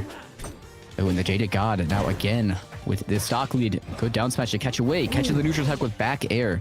And looking to get another one. Oh, looks to get a clone pop into the up smash. Good evasiveness from Zamsire to get out of the position, but is still stuck on this ledge and continuously getting juggled. There's that down there we were talking about. If that comboed to the back air, that probably killed. Oh, and sneaky back air too, or the back throw, right? Like that puts you at such a disgusting angle, especially as a character who maybe has a more linear recovery route. That back air. That so was good. a No disjoint on that update, beautiful right? back air. Yeah. Just beat it outright. Yeah. Like, Wow. okay, I'm gonna be so honest. Like, from a earlier game in this set, seeing the clone fall off the side and die, it scared me. It scared me. Yeah. What do you do, right? When he's already charging you like that. Yeah, Very scary spot to please be don't in. deceive me. Not any. Do not deceive me into the blast zone. Not all the way down there. We're looking for a rising shine combo, but nothing to come of it. Gets a jab block, but doesn't get else. Oh. And down these you off scared of the me. stage. Oh, it was a mix to get forward air, to get rising forward air. This is what it was building up for. Yeah, the long con. Yeah. Jake never saw this one coming. Ooh. Never saw that up be coming either. There, good tech on the back air. what a I'm so tech. surprised we're able to tech that. That was like the Oh corner my of his toe goodness. down there. How did he hit that wall? Zamsire goaded with it. Yeah, right? Absolutely nasty techs here tonight. Yeah, hitting that Up B, up whisper smash. SDI. Doesn't quite take this dog. This is a very goofy last game here. Up B again, but teching it, you're not gonna hit me with whatever check chase follow-up you had. Neutral. Man, like that's something that Dominique does sometimes, and it's always funny. Oh my goodness, good air dodge past the back air, but it's back thrown. Instead of being able to land on the stage with down air into the back air. Good DI, not killing, only barely though. I am Good tech again on surprised the down air. that didn't kill. But hey, Into the back air. Yeah, like backer taking like every single stock that game, I think. It's like, it's a good move. It's a good move. It might have actually, yeah, I think so. You know, Because like, it was that first one went super low, which beat out the up B, and then two like what down air backers, I think. Very good move. Yeah. man, I've been seeing so many more force burns recently, and every single time that I see them, I think to myself, Sawstep's right. Why don't people agree with Sawstep? Agree with Wyatt? If you don't know, Sawstep said thinks that that force burn is top 1 because he has so many amazing buttons. They're so damn good, and people always say that it's like, yeah, like force burn is good, but I think it's just cake. What do you mean it's just cake? Like, this character still has these buttons. No character with these buttons is not going to be that, like, not going to ever be bad. This character's busted, and people don't actually realize it. Like, come on. No, this Force character's Burn, he has gross. very good buttons, very good combo strings. And Cake Assault obviously being the #1 rep of the character, but he is still just a pilot of the vessel that is Force Burn. Before we head out here and jump into top 8, we will be shouting out Match Arena. If you guys want to contribute to the player pot, some of the prize money going out tonight, feel free to do that with exclamation Matcherino in the chat. And I think with that, we will be wrapping up our block. And who do we have? Who are we cutting to for top 8? We need to check are this. we're cutting to Kimona and sorry, There was a switch. Yeah, it's Kimona's good, real good. Kimona and Flicker Ooh, are going to be your banger. top 8 here. But yeah, so we're going to go ahead and head out here. Make sure to go ahead and click on that Match Arena link. You can get a free redeem for like 25 cents there. And then whoever wins gets a gumball. So everybody loves gumballs, right? Come on. I love come on. gumballs. Be generous. But Very tasty. yeah, well, I think that we're going to be going ahead and signing off. See you Yeah. guys in top 8. Thanks for hanging out with us all tonight. You guys have a good night. Enjoy the rest of the show. We will see you all next week for Hop On 74. Take care, guys.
folks, what is up? We are coming at you with more Hop On Rivals. That's right, we went to a break, but it's not over yet because we got top 8 coming up, and it is going to be a heck of a good time. Pleasure to be back with you. I am Kimona. We got Flicker on the other side. Let's see if I'm pointing to the correct side of the screen. Oh, she's not. Hello, friends. I think a lot of y'all probably might not be as familiar with me because I'm from North Texas, invading the commentary stream. But my name is Flicker, just like Komoda. I'm invading. I'm hanging out. It's a pleasure. I'm really excited to be here. I've been watching Hop On a good few times, and I'm really excited to hop on and do some commentary for top 8, especially with this heater of a Darai and Rhyme set we have coming up. 2 really cool players. Listen, there is nothing I like more than getting to watch some Darai gameplay as a Rano player myself. I will admit my bias, but literally the last 2 days that I was at work, I spent my free time just pulling up the Darai VODs and being like, damn, I gotta study. I feel like I don't know what I'm doing this character anymore. So now I get to do VOD review while I'm commentating. I get to steal some of what Darai is doing, which is just... That's what you want. That's what you want. That's exactly what you want. That's what you want to see. Darai is so much fun. I had the pleasure of watching his run last. I think I was commentating him at the was the huge Rivals Throwdown tournament in June for Pride Month that I hosted, and I ran alongside some really good friends of mine. And Darai was going crazy that day. It was a really good time getting to watch and talk about his playstyle. By far, I think one of my favorite players to watch in general, but especially for Ranos. I mean, when you're talking about Rano right now, there's like 2 names that generally come to mind, and Darai is the first, I think, because I mean he's been kicking it forever. He was running it in Rivals 1, he's running it now in Rivals 2 as well, and it's just so cool to see somebody with that kind of legacy like running the game like this. Yeah, not quite as hygienic as the other, Rano player that you might be thinking of, but that's only because he's dirty. The kid is dirty. That is exactly what Darai brings to the table. And listen, we'll talk about Rhyme and that Claret, of course, as we're coming up. But again, unfortunately, you got a Rano player on the broadcast, so I'm gonna be biased at least a little bit because my excitement will not be contained. I mean, watching this character zip around with the movement that he's got after 40 or so percent, right? He gets very exciting to watch. Before that, granted, there's a lot of camping. There's a lot of camping. You have some needles. We're really just kind of like dancing around on the other side of the stage, right? But yeah, after that 40%, he really does get moving, and I'm really excited to see another version of this matchup because just lately, that the second Velvetational, we saw Godly take a set over Rangunshu to win the tournament. So really exciting stuff. Yeah, getting to see more of this matchup is always cool. I mean, a couple of the, I don't want to say original characters because, of course, Rano is technically, DLC in Rivals 1, but, right.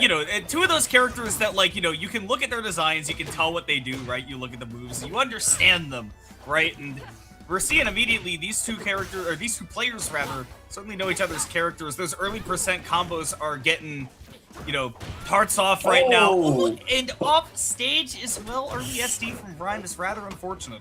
Rather unfortunate indeed. I mean, he just got a little greedy there, going out on that, trying to finish that combo, and it looked like Ledgehog there. Just a little unfortunate going for some Nair shenanigans, and he just cost him his stock, which is not something you want to have happen this early on.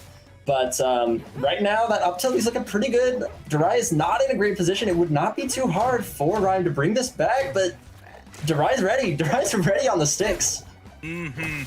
Nice. Good mix-up on the recovery right there from Rhyme, though, recognizing that Darai was going for those full setups for that, uninterruptible invincibility at the ledge. Rano, that's his best scenario to do that, is he has to have that bubble out to be able to take advantage of it. But Rhyme, again, looking at the way that these edge guards are getting set up, is timing these recoveries beautifully. Even with that invincibility right there, Darai doesn't get the reverse hit on the fair, does catch the bad DI in, was trying to, I believe Rhyme looking out for that back throw DI mix-up, so instead Darai's going to get that 3-stock-to-1 lead. Yeah, really big lead here, and it really does go to show that, like, Reno with a good punish game is just terrifying, and already, like, off-rip, Rhyme is already 57%, right? So we're well past that line that you were talking about of when Reno really starts to come online, and oh my god, that's your stock! Wow! Darai feeling himself here. Yeah, absolutely. That's impressive. Yeah, I mean, it is that 40% mark that Reno really does start to come online, and that punish game was just brutal. It felt like, I mean, Rhyme died 3 times. It looked like he lost neutral 3 times here. The punish game, the DI checks, all of it. Derai was just ready, and it's a tall order to try and bring that back. Yeah, it's definitely a good showing from Derai at the start, but of course, I've seen a lot of people just, kind of have those nerves game 1 and then really turn on the jets afterwards. So we'll see if Rhyme is able to adapt to that, try to force Derai into the air a little bit more, because I think that part of it is that I think that Derai has, felt very comfortable on the ground, hasn't been really pressured to, break crouch cancel, right? Stop camping. Not that he does very often, because you can already see, right? Just a little bit of lag right there. You were talking about the punish game, Flicker, but I mean, that up tilt breaks crouch cancel at very early percents, and man, Rhyme got caught without that double jump off stage, and again, that punish game, like, it's not just that the Rhyme's pulled enough damage, it's getting caught up for mistakes, and this time Rhyme is able to do just the same back. Yeah, absolutely. That's a really, really nice, like, just swift ledge hog in there. I think Derai was really starting to feel himself a little bit. But pointing out that you really want to get Reno up in the air, I think is absolutely the best way for Rhyme to really try and bring back that huge loss on game 1, right? Reno is obviously going to be a lot more comfortable on the ground. He's got some of the best movement speed in the game on the ground. And wow, the DI on these up tilts, and you're dead! Oh no! Tried to change up the DI to get out of the up tilts, and then instead got clipped by that reverse hit forwarder, which is just like the worst angle to get set out of that position. So. Yeah, the worst angle, and just a terrible feeling too. I mean, to feel something like that, to be like, okay, fine, I will mix up the DI, I will get out of these repeated up tilts, and sometimes you just die for that. Sometimes your opponent is just that tapped in, and sometimes you just get unlucky. Hey, nice safe nair on the platform right there, though.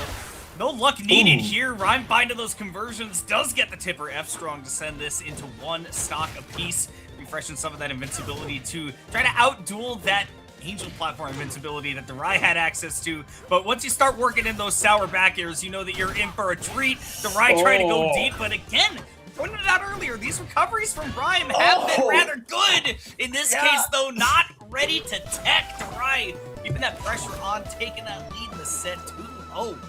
Yeah, that was a dominant last stock. I mean, it really felt like Rhyme was picking it back up for a lot of that. They much more punishing in his own advantage state, and a lot better at finding some of those openings in neutral. But it was kind of the same sort of thing where, I mean, I'm talking about punish game a lot, but I feel like that's something that both of these characters really, really specialize in, is forcing you to make a mistake and then capitalizing on that. And Derai is a little bit, he's kind of him. He's kind of him with it. And that's, I think, the big X factor that we're seeing here, is that Rhyme needs to be a lot more careful going into a lot of these to not give Derai those openings, because once he gets it, it is either like 80% or the stock.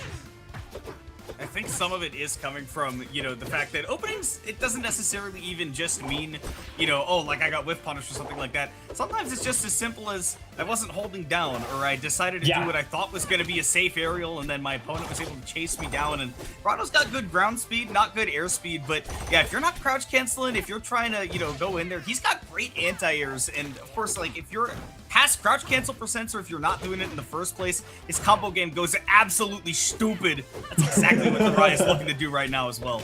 Yeah, absolutely. I think that's a fantastic way to put it. I think that's really nice moonwalk conversion there to get the aerial momentum to find that back air to take that first stock. But that's exactly what I was going for there with the reference to the mistakes, because mistakes aren't always as obvious as they might look, just like you said. And I think that's true of both of these characters in 2 very different ways. I think Reno is, in many cases, oh my god, the upbeat! Wow.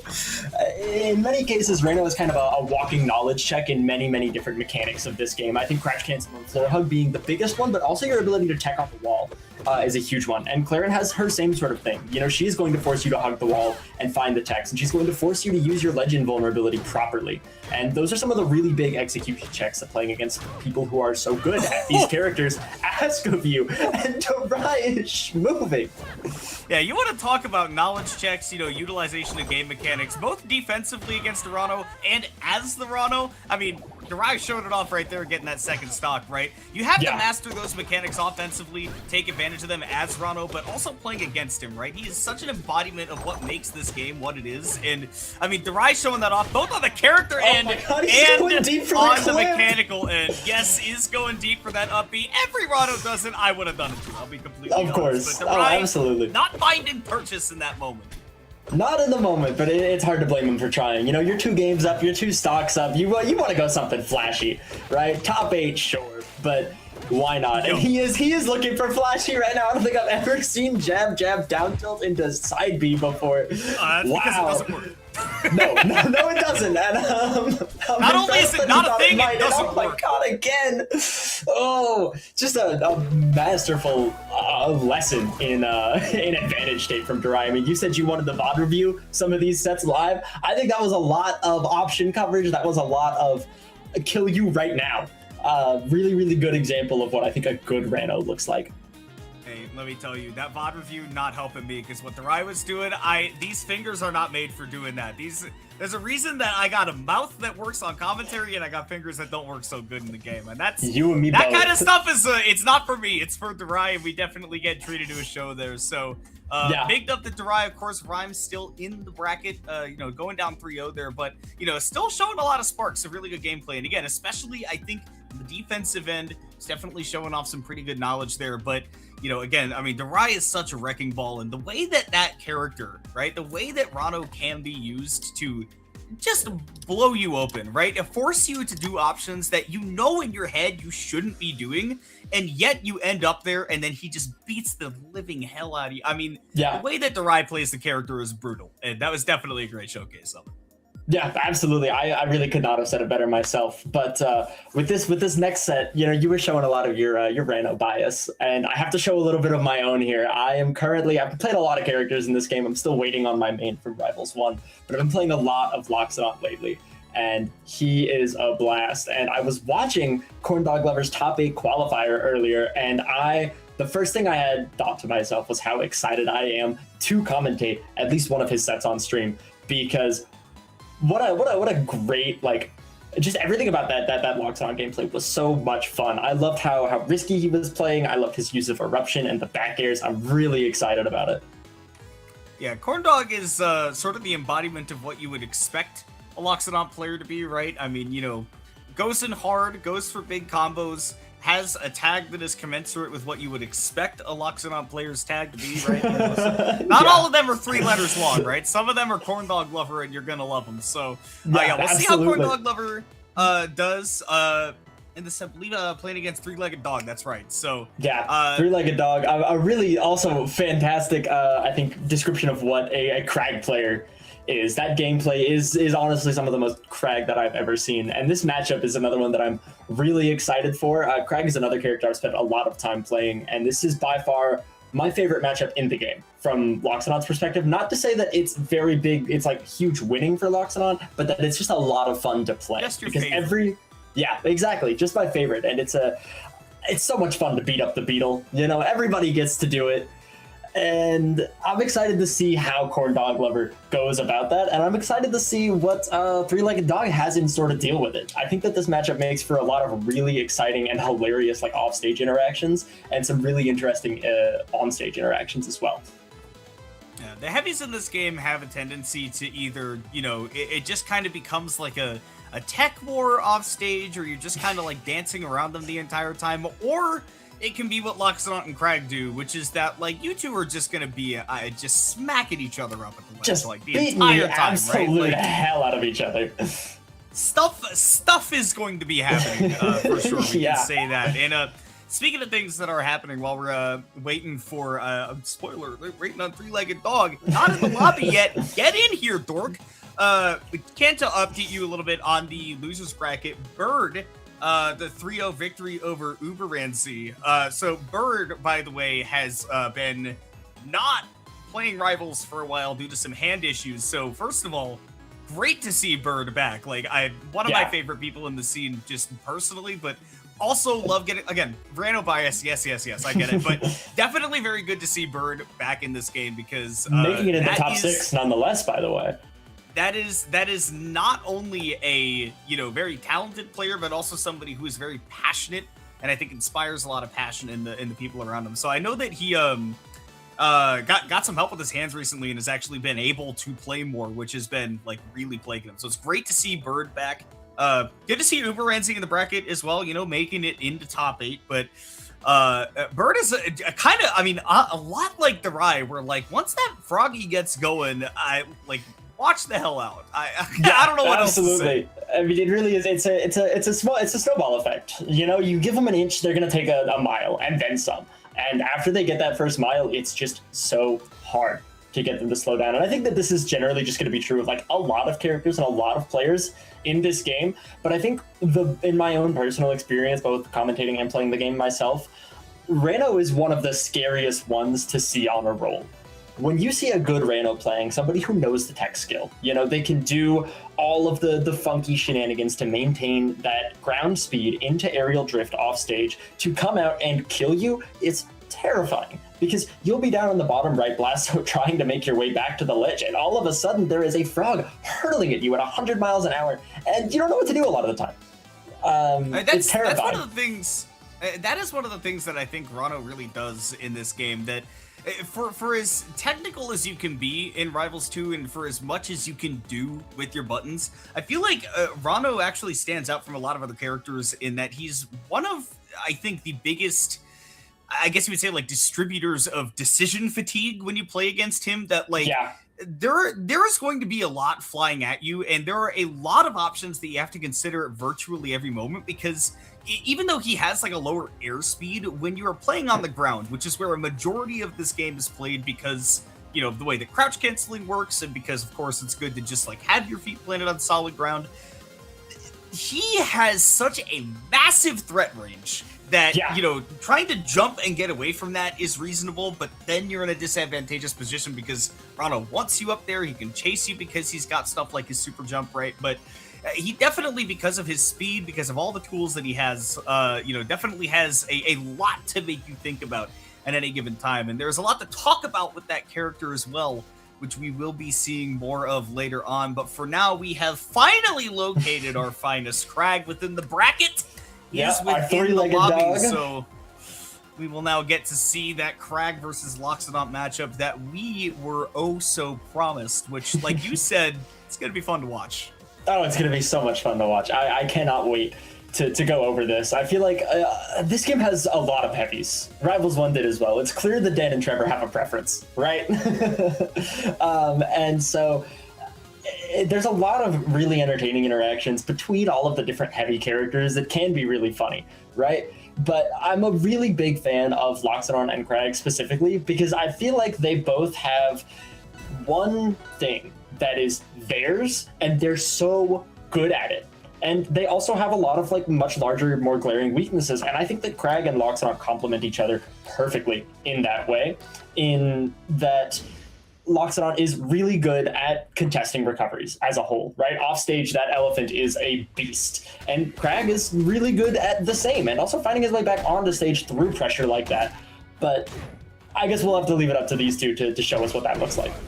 We certainly will. Hey, you're talking about these two complementing each other. Talk about the suits complementing each other. We're actually having like a mafia madmen showdown right now. These two came out of the office and said, "I'm gonna scrap the boot to the head." That's exactly what's going on here. I hadn't even noticed. That is hilarious. And that was what that looked like. You know, I did say complimenting each other, but that down air there from Three-Legged Dog right off rip to take that first stock looked insulting. That looked like it was full of hatred and rage. Well, that's what happens if you go off stage as a Loxodon. You can expect somebody to meet you out there, and that's why you got to be, just like you saw there from Corn Dog Lover, right?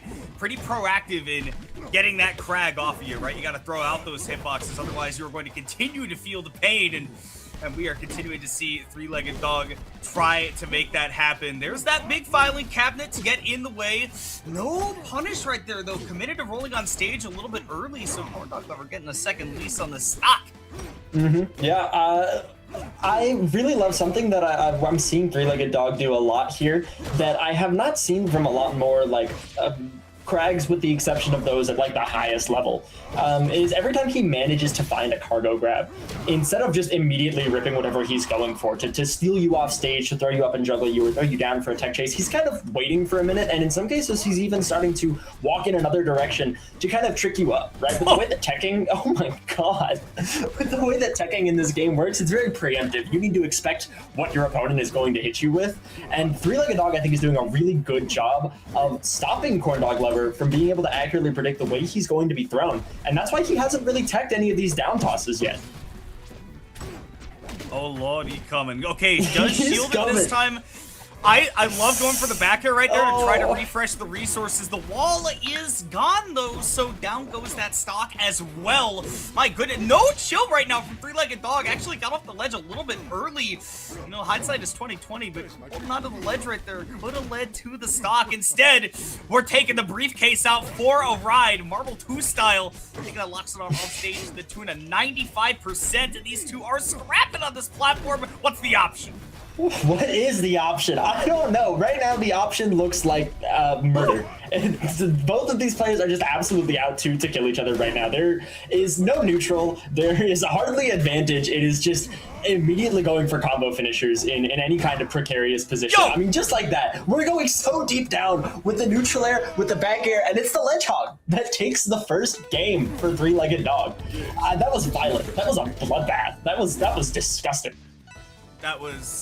That was terrifying to watch. I'm also, by the way, dressed up a little bit more. I felt a little underdressed, so I'm properly prepared for this office style matchup now in my Blazers. So we'll see. We're going, I love it.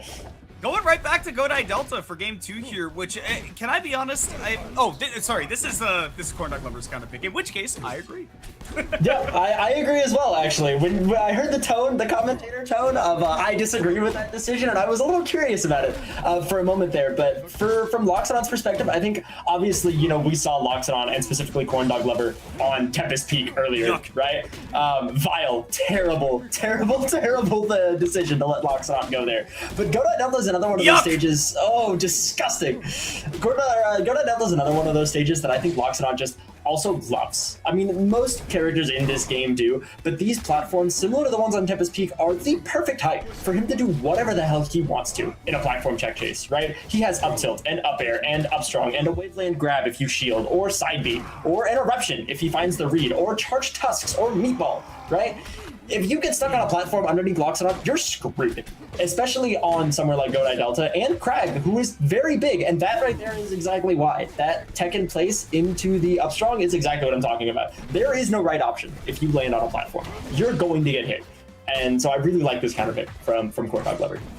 Well, that's what makes those two stages so good, right? Is that you get more platform per platform, and being on the platform at all is good, right? Lox loves to cover that, but also loving to cover off stage, feeling more confident in hitting out those recoveries as this set goes on. How much can we build up with those stomps? Just a couple of them. Does actually get a third one. We're still going out here. No. This edge guard from Corndog Lover looking real nice, 79%, and we're still going. You cannot escape. It doesn't end, and you have to tech those. Loxodon is very similar to Rano in that he really does ask you to tech the wall. He's going to follow you down there. He's going to hit you with any of his big, fast moves. And most of the time, he's going to be trying to hit you into the wall to bounce you off and either kill you outright off of that or find a conversion to take your stock afterwards. You need to be on top of buffering your techs at all stages of being edge guarded by Loxodon. And I think that's where we're seeing a huge difference in this game is that, oh my god, the shield break!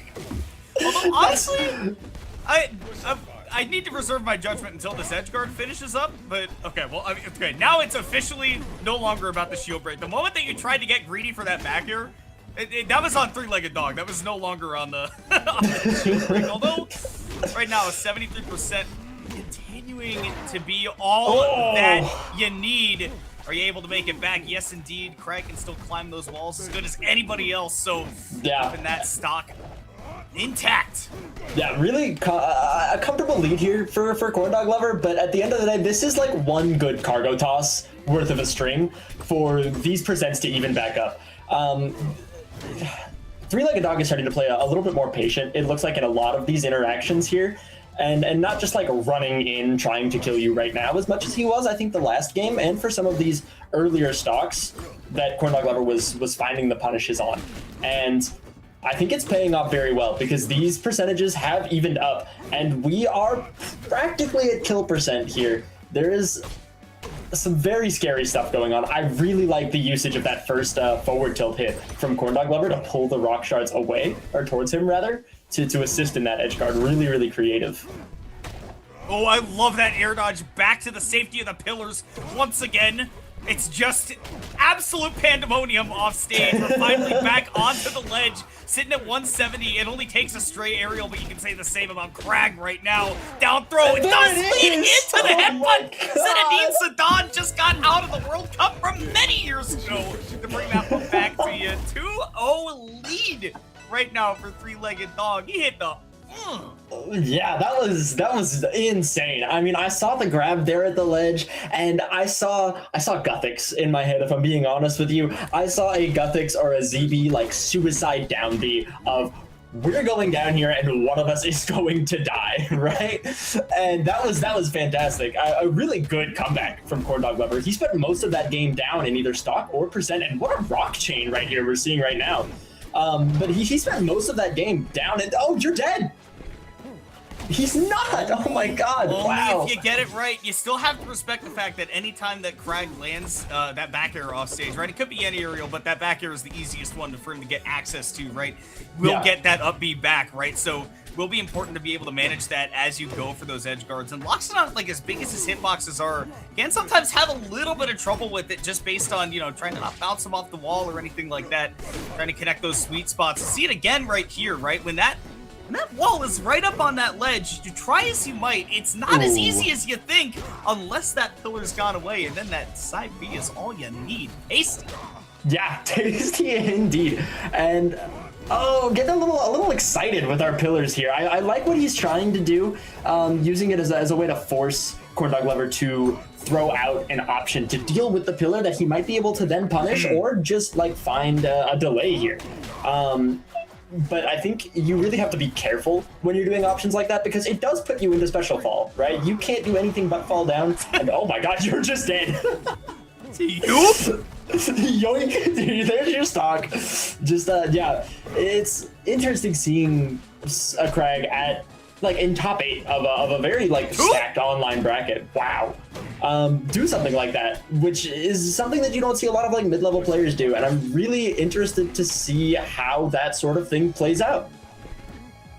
Well, you definitely see, I mean, the biggest interaction that, like, if you're not playing at those, you know, 1,500 plus elos, right, is just these interactions off stage, right? Dealing with that ledge invincibility, dealing with the recovery mix-ups, right? Like, exclusive to all that stuff. Now, you know, the DI on the back throw, you can see that at any level. I'm not gonna give it away, right. But, you know, aside from that, right? You know, a lot of this off-stage stuff, definitely something that, you know, only two people who trust each other know how deeply each of them has practiced the game. That's where you're going to find these kinds of interactions, and it suddenly becomes like the most important thing at top level gameplay, especially when you're playing heavies like this.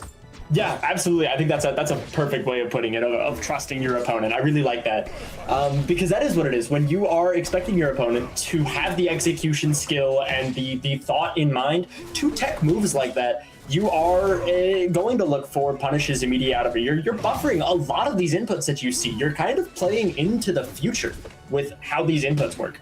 And so I think that you put it very well. That's an excellent way of putting it. And the cargo grab here, the down strong, you are dead there. Wow. 134% on Three-Legged Dog here, excuse me. That's a big lead to come back from. But we saw him almost do something just as scary in this last game. But back throw is going to be your stock. That's Loxodon. That's Tempest Peak, but that's also just Loxodon. You know, don't get grabbed at ledge, especially at 170%. He just said this? Done. No more of that. This game's done. I hope you didn't want a 3-0 because you're going that way now. We're getting some more. We're getting a skin change up as well on that Crag as we go to Julesvale. game number 4. I can't tell if this is like aggro mode Crag, if this is like phase 2, the magic phase. Okay. It's the magic phase. It's the magic phase. Okay, I understand. I know which phase of Crag this is. Everybody relax. That includes you, three-legged dog. Relax, okay? Oh my god, 0 to death. That's it, you're just dead. How many up tilts was that? Was that 5 up tilts? Did I count that correctly? That was like 2.5, and then another one. I mean, using so much of that single hit up tilt, which is not something I ever expect to see get all that much play from Krags, but my goodness, three-legged dog, what are you doing? This is gorgeous. Yeah, absolutely fantastic. And that's one thing that I really love about Crag players as a whole, is playing Crag at a good level kind of asks you to know the directions that all of your hitboxes send very intimately in order to like maximize. Oh, great back air call out from Corndog Lover there. But in order to like maximize using your rock shards, you really want to know where all of your hitboxes send so that you can properly send them wherever you need to. And I think that's a lot of what those up tilts were, especially the ones where we were just getting the first hit, the hit that's designed to pull you into the rest of the move. But on the right spacing with the right DI against certain characters, you can absolutely just use it to pull them into a tech chase scenario like that. And I think it goes to show Three-Legged Dog's like knowledge of his own character here. You want to talk about character knowledge, though, by the way, there's an interaction that if you want to rewind and find it on that last edge guard that we just saw where we had the three-legged dog off stage, right? There was an interaction with that meatball off stage that was set up on purpose by Corndog Lover, who is now down a stock, but I think really showed off some great knowledge of where you can hit that meatball such that Crag cannot like recover with the pillar. Like he has to wait until the meatball falls, and I love seeing that creativity. I love the idea with that downer as well. Good recognition of three-legged dog at the ledge. We could be staring down the barrel of a game 5 the way that this edge guard is going, because we have not missed a beat. Oh no! Wow, great ledge hog. Yeah, that's exactly what I was talking about there. I think that Three-Legged Dog was doing really well off stage there, as well as you can, versus Loxodon of all characters. But if you look at that, if he had landed that last tech on the wall, if he had buffered that in time, he would have been fine. He could have made it back onto stage, presumably, assuming, you know, Corndog Lover, of course, didn't find an extension of some kind.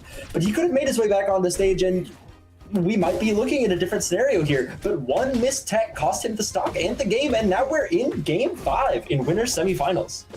We've run it back to Julesville as well, so no additional creativity, just wants to tighten up the screws there, does Three-Legged Dog on that last game. Love the tech right there, but even better follow-up, again, knowing that your opponent is good enough at the game to recognize that first situation and to have the layer 2, 3, and 4 ready all at the same time, again, really speaks to show how much studying these players have done for this game, for this matchup. And my goodness, once again, it's gonna be Three-Legged Dog getting off to that hot start here in game number 5. Yeah, absolutely. You put it very elegantly here. That was quite a conversion there. The let's jump into a cargo grab is very impressive. Bad scenario to be in if you're Crag. You do not want to get caught pulling your rock, and now you're off stage. You missed one of your techs, and Loxodon is just beating you into the wall, and that is your stock.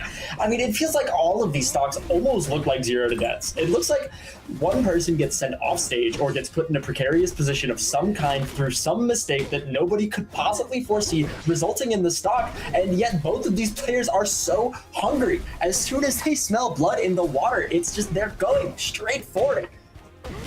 We'll see if that ends up changing these things, especially off stage though, because we have now seen that because of that bloodthirstiness, we did see that Corndog Lover, got caught getting back to stage, and we definitely saw that being taken advantage of by Three-Legged Dog, saying, okay, like, I know how quickly you're going out here to try to get me. I know that means when you're going to be getting back to the stage, that's when I can strike back, get back to the stage, and it's working out great, because Three-Legged Dog just now needs one more stock to move on to winners finals. Yeah, that's yeah, absolutely. And I'm very interested to see if Corndog Lover can pull this back. This is by no means a large lead for Loxodon, especially not against Crag, right? I mean, lots of things will combo here, but you need the tech into the tech it! I dare you to tech it! Oh my god! Tech that he burnt his air dodge and his double jump to do it, and suddenly bringing this back and remaining in winner's side is a much taller order, and he's not able to fill it. Three-Legged Dog with a really dominant Game 5 victory, moving his way into winners finals versus Durai. that first stock, honestly, pretty even, pretty 1-to-1. But then after that, I mean, once you just keep getting drop kicked off the wall, right? If we're not going to see a tech, then we're just going to keep it going, baby. I mean, absolutely. One of my favorite Crag setups to see right there is something like that. You can set stuff up like that with Rock to a degree, and of course with Pillar, like we saw, where hitting your opponent into it, where they have no option except to tech, because Loxodon's in hit stun the entire time. There is nothing else he can do except tech that wall. There's no reversal, there's no dodge, there's no jump, nothing that can save you except inputting the tech. And sometimes your brain just overloads because that's not a scenario you get put in very often.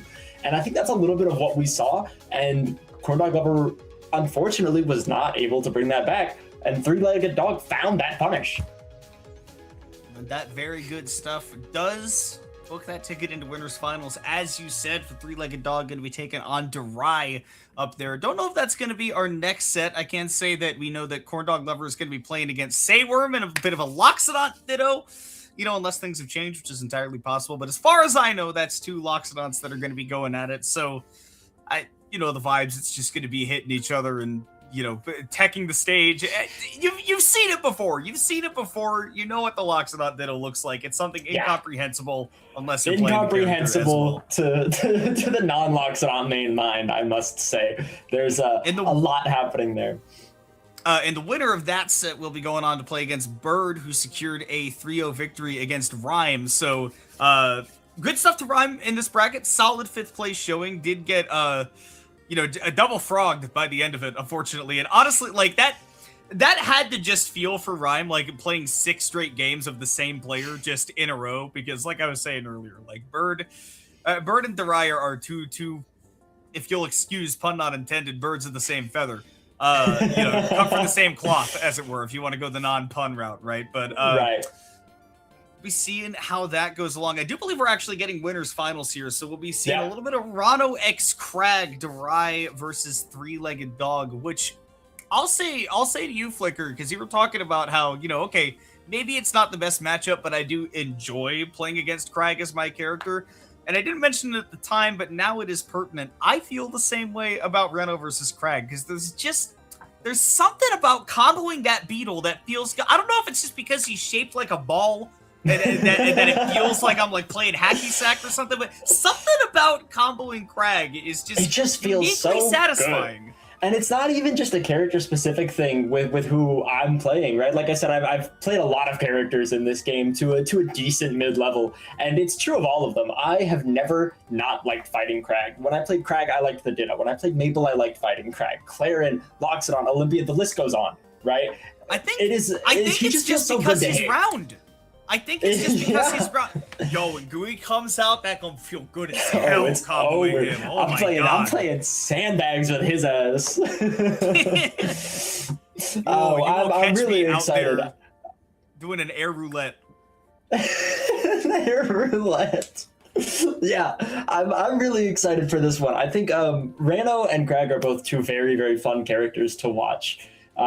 Especially both of these very excellent representatives of their characters. And I'm really excited to see how things go.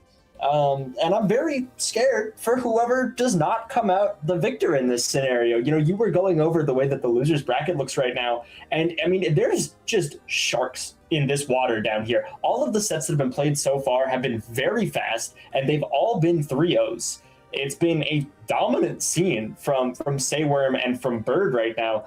If I'm sitting in winner's bracket as Durai or Three-Legged Dog, I'm a little scared about the prospect of going down right now, because clearly there are blood-hungry sharks in that water who want to make their way back up into winners and try and claim this bracket for themselves.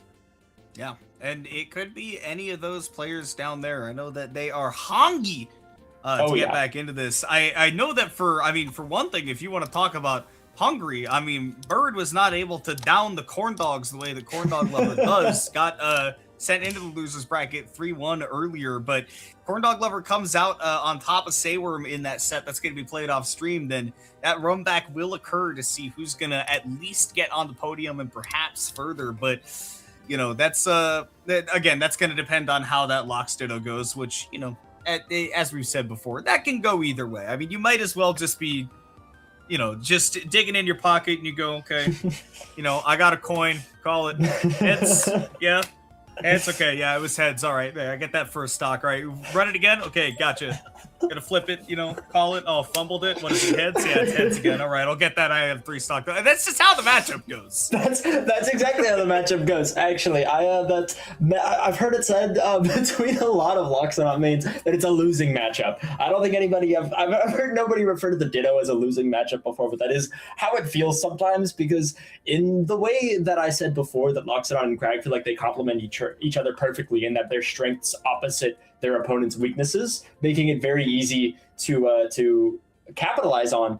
I think that the Loxodon Ditto is very similar, you know, because you look at some of Loxodon's biggest weaknesses are his disadvantage, are intercepting his recovery when he doesn't have like magma charges, right?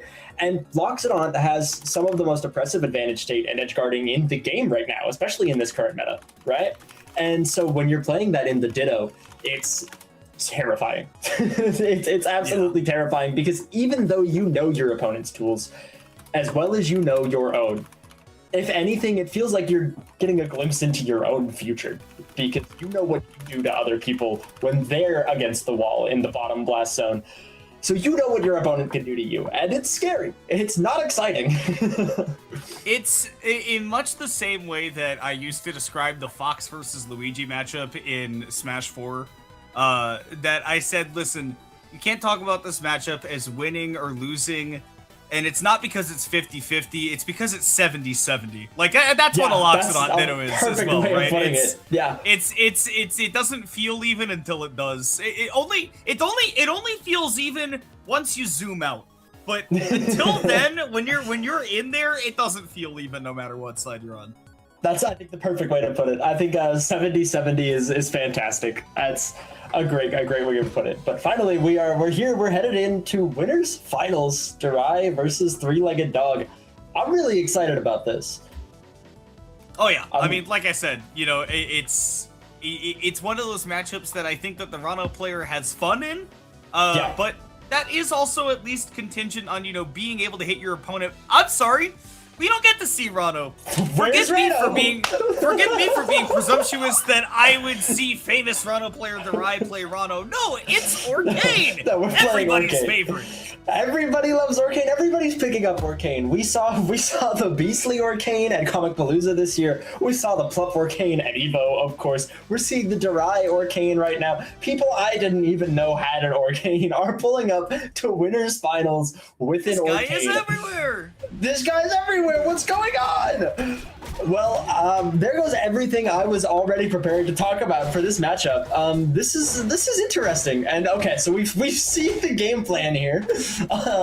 As it is in any matchup for Orcane, you land one up there, yeah, that's great. Keep it going. But I have to imagine that part of this is just dealing with the fact that like Orcane can escape that Loxodon advantage a lot better. Not only because, you know, it's a heavier character, you're a bit more slippery, right? Having good airspeed is super, super important against Loxodon, and I think when you have a you know, good sense of how your opponent plays the game, I think that it's fair to say that Durai sees the way that, you know, somebody like Three-Legged Dog can control that ground game really well, and we discussed it earlier. If Rano is not actively comboing you, being in the air is, you know, it can be kind of tough. So Orcane definitely gives you a lot of unique advantages. And my goodness, man, okay. It's real. It's a real Orcane. Right, it's a real Orcane. We're not playing Rano in an Orcane-shaped suit. This is Orcane gameplay I'm seeing right here. I love his usage of the puddle so far, or the water droplet rather. Oh no, I spoke too soon, I suppose. I love the way that he's using the water droplet off stage specifically. I mean, we see Orcane's what? You know, as crazy as it sounds, I can completely understand it because. Oh, I don't understand anything. Actually, I've learned something new about this world. Is actually what I've learned. Can somebody get in the comments and explain what I just watched? Because that's, you can't see me. I'm shaking my hands and I'm going, no. Wait, hey, everybody back up a second, okay? What was that? You know what? That's actually not the first time I saw that exact, I don't know if you want to call it a game plan. I believe Remrin posted a clip on Twitter doing something like that. So that's not the first time I saw it, but I'll admit it's the first time I saw it in Winners Finals.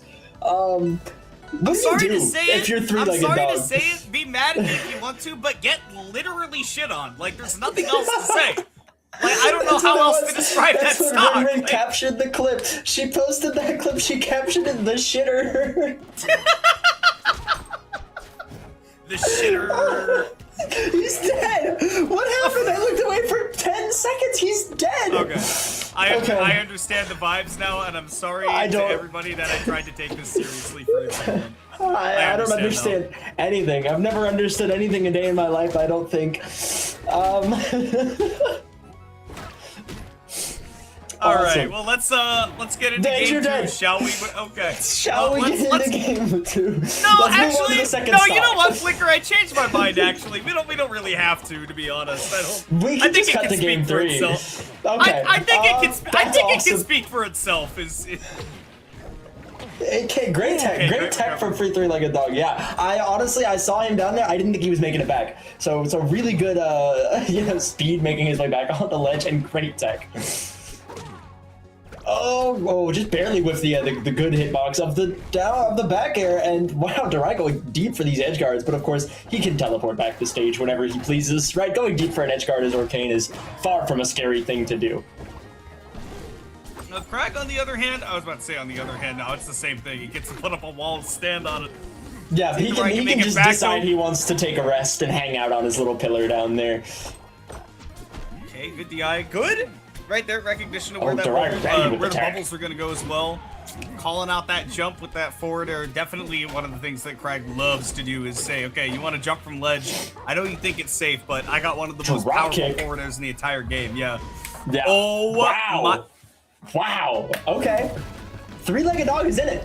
And he's in it. I mean, you can say what you want to say about that first stock that Durai lost, but Three-Legged Dog took those. And the second one. and the third one, and arguably the second as well, but you might have a point here. I think Durai got like a little high on the juice after that down B stock, and just went, let me see what else I can taste tonight. Rather than sticking with the tried and true flavors. No, we're goofing off for sure. This is goofy. It's beautiful though. I love it. This is a new take on something I did not expect to. And this right here, what we just saw is I think one of the most frustrating parts for a lot of people about fighting Orcane is that he can make the choice to use his great airspeed and jumps, and we're shitting again. Oh my god, you're dead. Droplets. Listen, if Durai is being goofy right now, if he's joking off, then I'm busting a gut. That's all I'm saying. I mean, it is absolutely. It is a great showing for this Orcane right now, and big damage. 2 back airs. Oh my goodness! I'm no longer laughing. I'm no longer laughing. I'm serious. It's serious now. He tried not to notice it because He actually just did the Giancarlo Esposito in Far Cry 6. That kid was laughing, immediately gets serious. And he locks in. All of a sudden, nothing's funny. Nothing's ever been funny because you just got hit by 2 back airs by Durai's Orcane and died at like, what, 75%? It's over. What? Hey, did awesome. not take away the pillar right there. I mean, you're right there on the wall, so obviously you would be able to, just immediately wall jump, get your reset. I'm scared. Oh, I'm no. interrupting myself because I'm scared. I'm not comfortable. I'll tell you that much. Oh, I think that up air might have killed right there from Three-Legged Dog. He just fast fell it a little too early, and he canceled it on the platform, and you're getting shit on again. You got shit on. I'm not even talking about the droplets anymore. What was that? Wow, that was absurd. That was insane. I've never seen Orcane gameplay like that. I've never seen something so disrespectful and practiced and understood in my life. You know how they say that, like, to truly understand your opponent, right? Like, you have to flip the chessboard whenever you have to see things from their perspective. And also, like, you know, like you get locked into, oh, this is what this character should look like. This is what this character should do. Darai is reinventing Arcane as we speak. This is heretofore unseen territory. This is unforeseen territory. These are buttons that have never been pressed in this order before. These are edge guards that have never been done. These are kill confirms that nobody's ever seen. And brand new sentence. Brand new sentence entirely. None of these moves are in the Bible, if you will. And wow, three-legged dog just barely makes his way back on the ledge there. None of these moves are on the wiki. No, they're not. I'm really, honestly, above all else, we've been talking a lot about Darai's gameplay and, you know, his Arcane and how silly he's being. Three-legged dog is keeping up remarkably well, all things considered here. I mean, his recoveries have been very good. His advantage state, when he does find an opening, has been very strong.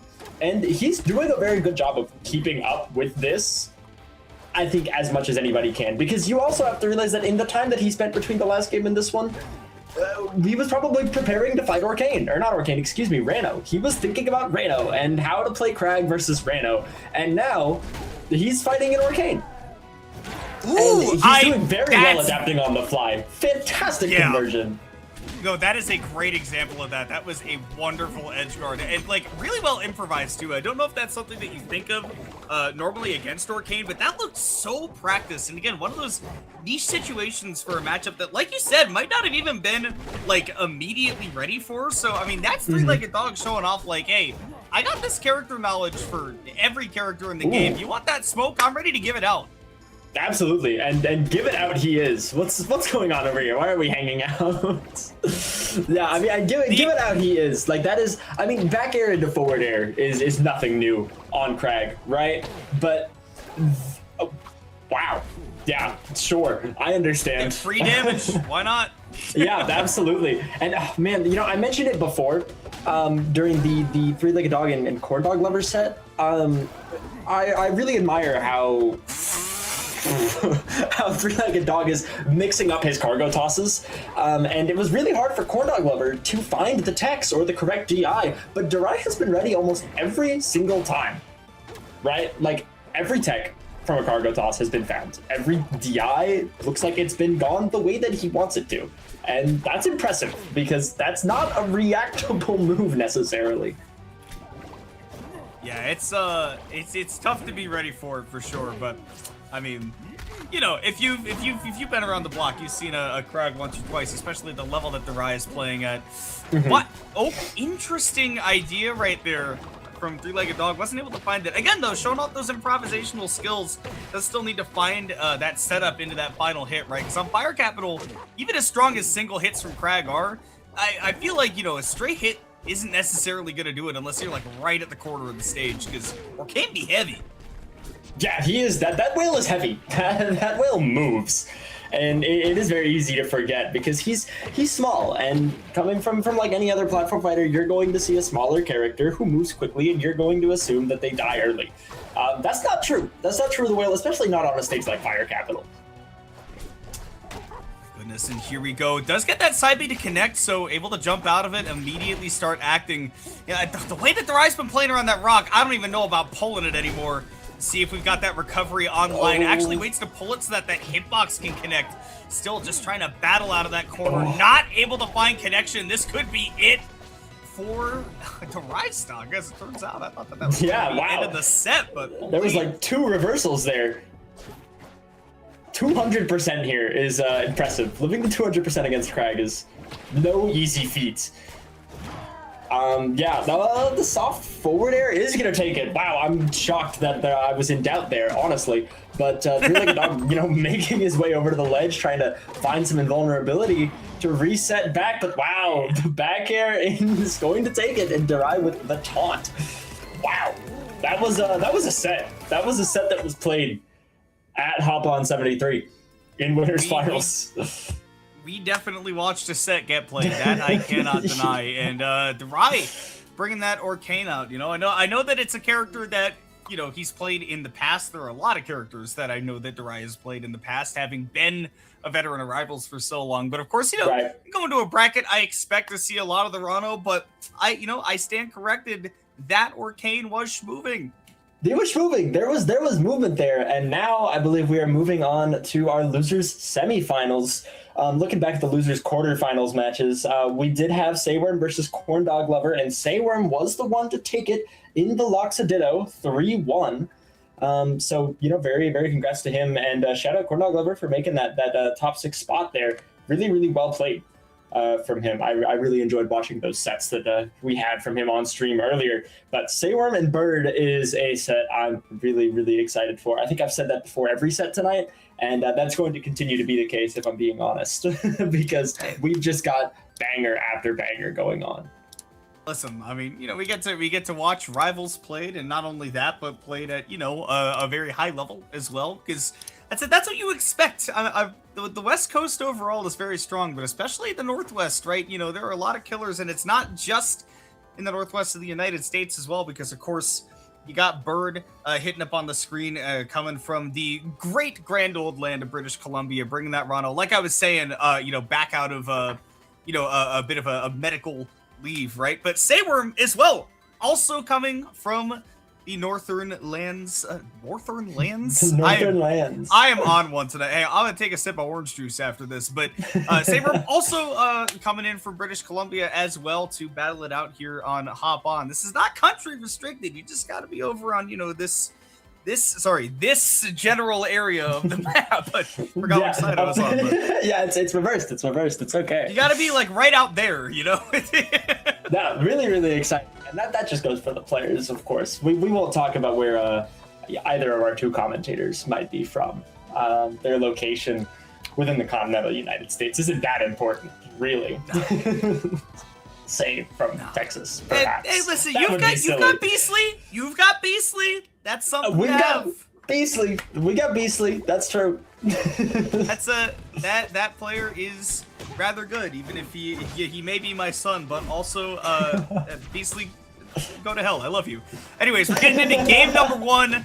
Godai Delta is going to be the pick. So this is Rano's Movement Playground versus Loxodon's You Don't Get to Move Playground, because as you were discussing earlier, right, obviously Loxodon loves to have you chained to those platforms, right? Not able to escape the grasp of that axe, but Bird, I know, is a movement maestro. Really, one of the things that I think Bird does best with this character that defines him to me is how he uses soft forward air, right? That's one of those things that I think that he's just, obviously it's a essential part of Rano's kit, but I think that Bird always finds really good opportunities to set up for it. Has already burned the double jump, which is a bit concerning on that edge guard, but does space that recovery well to get back, so be fighting from a bit of a disadvantage here at the start. Sayworm looking rather strong himself. Yeah, I'm looking really good here with a good chunk of a percent lead. Great tech from Bird on that forward strong there. I'm really interested to see Sayworm's, wow, you're dead there. I could have sworn he was safe. That's impressive. I'm really interested to see how, I'm seeing a lot of Sayworm using Meatball here, which in a lot of cases can be very specific. In a game where every character has a universal projectile reflecting button, Meatball can be really hard to use in neutral, and even in some cases in advantage state if your opponent is capable of fast falling or wave landing onto the stage and pulling out something like that. But we've seen Sayworm use Meatball or Boulder, however you want to say it, much more than we were seeing somebody like Corndog Lover before. And so I'm really interested to see how it helps him in this matchup, because also Reno has so many options to deal with something like a projectile that he can hit back at you. He has very quick very quick buttons that all send in various different directions he can use to mix you up just the way as you might be able to might be able to mix him up. Well, that is definitely something that you have to keep an eye out for. I mean, Rano, a comboable character, right? He's pretty light, but he is also a fast faller, and that's something that Loxodon loves to prey on, and that's why the onus is on Bird to space so well, just like you're seeing with those down tilts, tippering for just that little bit of extra safety. But Sayworm not able to fire back, instead getting taken around the world here on Godai Delta. I love the early recovery right there with the up B, because man, Rano definitely does have a hard time covering that if he's actually going off stage to contest it, but that's a little late on the recovery, so that Rano taking the lead. Yeah, taking the lead indeed. Looking really good for a minute here, but Sayworm is coming out swinging. I like that up throw into the back air here. Oh, going for the upbeat for the conversion, and wow, the back air finds it. That was a really nice time off of the Angel platform there from Sayworm. That was very... I think all of those were conversions. None of that looked necessarily very planned. It looked like he was just ready with the reactions. And wow, very practiced movement there. I see a lot of Ranos. We have one here in North Texas who will try and use the Rano rapid I jab don't live there at anymore. ledge. Oh, you're me for myself. I'm sorry. I'm terribly sorry. But I see a lot of Ranos who will use that rapid jab there as a way to check how well you know your ledge recovery routes, how well you can use your ledge invulnerability. And Sayworm was very prepared and able to react to that in time. Now I'm talking past, through Bird winning the first game here, but I found that very interesting. Yeah, it's something that, it's good to knowledge check your opponent if you're not, too terribly sure how you're going to play. Although, again, I know that Bird and Sayworm have probably played hundreds of sets already at this point. Right. Not just because they're from the same region, but because, they're both, pretty much in that, 15 to 1700 elo bracket, right? Once you hit the 1500 elo bracket, you've already played everybody from, that's below 2000 just like a billion times anyways. So, right. These two, I know for sure have definitely played some sets, but yeah, you might as well check it. I think was also trying to call out, right, that upbeat behind, right? You don't always space it correctly and, get it to interrupt, but nonetheless, rapid jabs in the last game aside, we're going to see how game number 2 does go. Sorry, I just drank that orange juice like I was talking about earlier. That acid is hitting me, but speaking of things that are acidic, that poison eating away at Sayworm is also not doing him any favors because it's leading him right to percents where you don't want to be. I love that Bird went for the bicycle kick, the Pele, to try to set up that little bit of extra damage just so that up strong could kill, but it's not even the option that we see to find that stock there at the beginning of the game. Instead, it's going to be just a quick and easy ledge trap. Yeah, absolutely. I mean, great first stock from Bird here. I think when you get to this higher level of play, you really start to see a huge difference in between games with a lot of players. Wow, great call out with the down throw there, expecting Bird to DI in for the up throw. But you see a first game will always look very close with a lot of characters or players, excuse me. And then after that, there's a very clear difference. And I think it's really telling into what's going on in the minds of these players, where they are using that first game to test their opponent's reactions and their options, right? What things they like to do during a set, and then exploiting those in the second game. And I think that's exactly what we saw in that first stock from Bird. But in the time it took for me to talk about that, Sayworm has made a pretty decent comeback here, going from a full stock or 100% down to only about 50%. Definitely a situation that locks it on. I mean, a couple more percent, you're going to start getting a lot of your conversions started, right? Harder for Rondo to crouch cancel. At this moment in time, though, you know what's happening. You know the vibes, right? If you're caught without your double jump against Rondo, might as well kiss your stock goodbye, almost no matter what character you are, because those lingering hitboxes, not only lingering, but strong as well, right? So we're definitely able to find the proper way to get that stock. Oh my god, Sayworm's going for a shield break setup? That is a shield break setup, and I'm amazed that he went for it. I don't know if he fully intended to set it up in the first place, but wow, what a conversion into the up strong to even up the stocks here. Sayworm is bringing out the big guns right now. That was awesome. Indeed. Yeah, definitely great guns some big indeed. damage. Okay, set up on the platform. Great DI by Sayworm right there, expecting that double nair. Where, again, I might have expected Bird to be to go in for those soft fair combos, but maybe just didn't have a setup for them either way, so not going to be able to find his way back into it. Calls out that movement away with that dash attack. A little bit of burst movement doing him some favors, but these two are dead even. I say that, but, I mean, one of these players is a lot closer to kill percent than the others, considering the characters on screen. Yeah, absolutely, absolutely. I mean, I don't know if you're ever not at kill percent versus Loxodon, but it doesn't matter because you got caught with your pants down off stage, and the Ledgehog is going to be it. Sayworm is rushing himself a little bit. I mean, he had plenty of resources there. He had, what was that, level 2 or level 3 eruption? I don't believe he had used his double jump yet either. There were a lot of things he still could have done, but he got a little excited, went for the up B to quickly get back to stage, and that's kind of what happens when you don't wait your turn in Rivals of Ether 2. Sometimes you just die for it. I will say that historically that has been a problem for Sayworm. I know that he has been a purveyor of like early recoveries to get back to the stage. Now, I think that there is the thought process behind it, which is that I think you're going to go out here and try to hit me with something to edge guard me, and so tries to get that hitbox out there early to beat you to the ledge. And I say that as somebody who's played this exact matchup against Saworm a few times as well, but Bird taking great advantage of it right there, recognizing the situation, and geez, a deep edge guard right there, not even 30 seconds into the game, getting that first stock and keeping the train going. Falling up air is going to lead to a lot. Yeah, a lot indeed, and a great platform tech chase there from Bird as well. Saworm coming back out swinging, but you're getting greedy with your up B there. That has a whole, what, I believe 24 frames of startup. You can't just throw it out there willy-nilly. You have to be careful, and I think that's really what we're seeing here. I think we're seeing a little bit of mental stack. We're seeing maybe a little bit of just like racket fatigue here from Saworm, because these are options that, like you said, you know, you cannot just throw out there. You need to have a read on your opponent. You need to have some kind of option select here, but you're just getting greedy. And Bird getting a little greedy himself. But speaking of greedy. yeah, absolutely. But you really have to be careful, especially against Reno. I mentioned it earlier in the Durai versus Rhyme set, but this character has some phenomenal punish game, especially if you don't know how to wait your turn. And there's no way I just saw that. The empty down tilts. Yeah, I think Bird just had the download. He did, I guess. Yeah. Bird had the download there. That's a little bit of it of what it is, though. You know, you have to wait your turn in general, especially against a character like Reno, who is going to try and nuke you for making even the smallest of mistakes, right? So really, really well played from Bird to move on into losers finals against Three-Legged Dog. It's just an unstoppable baby dash down tilt. What can you say? I mean, it is a tough situation because like you're past the point where you can crouch cancel down tilt anyways, right?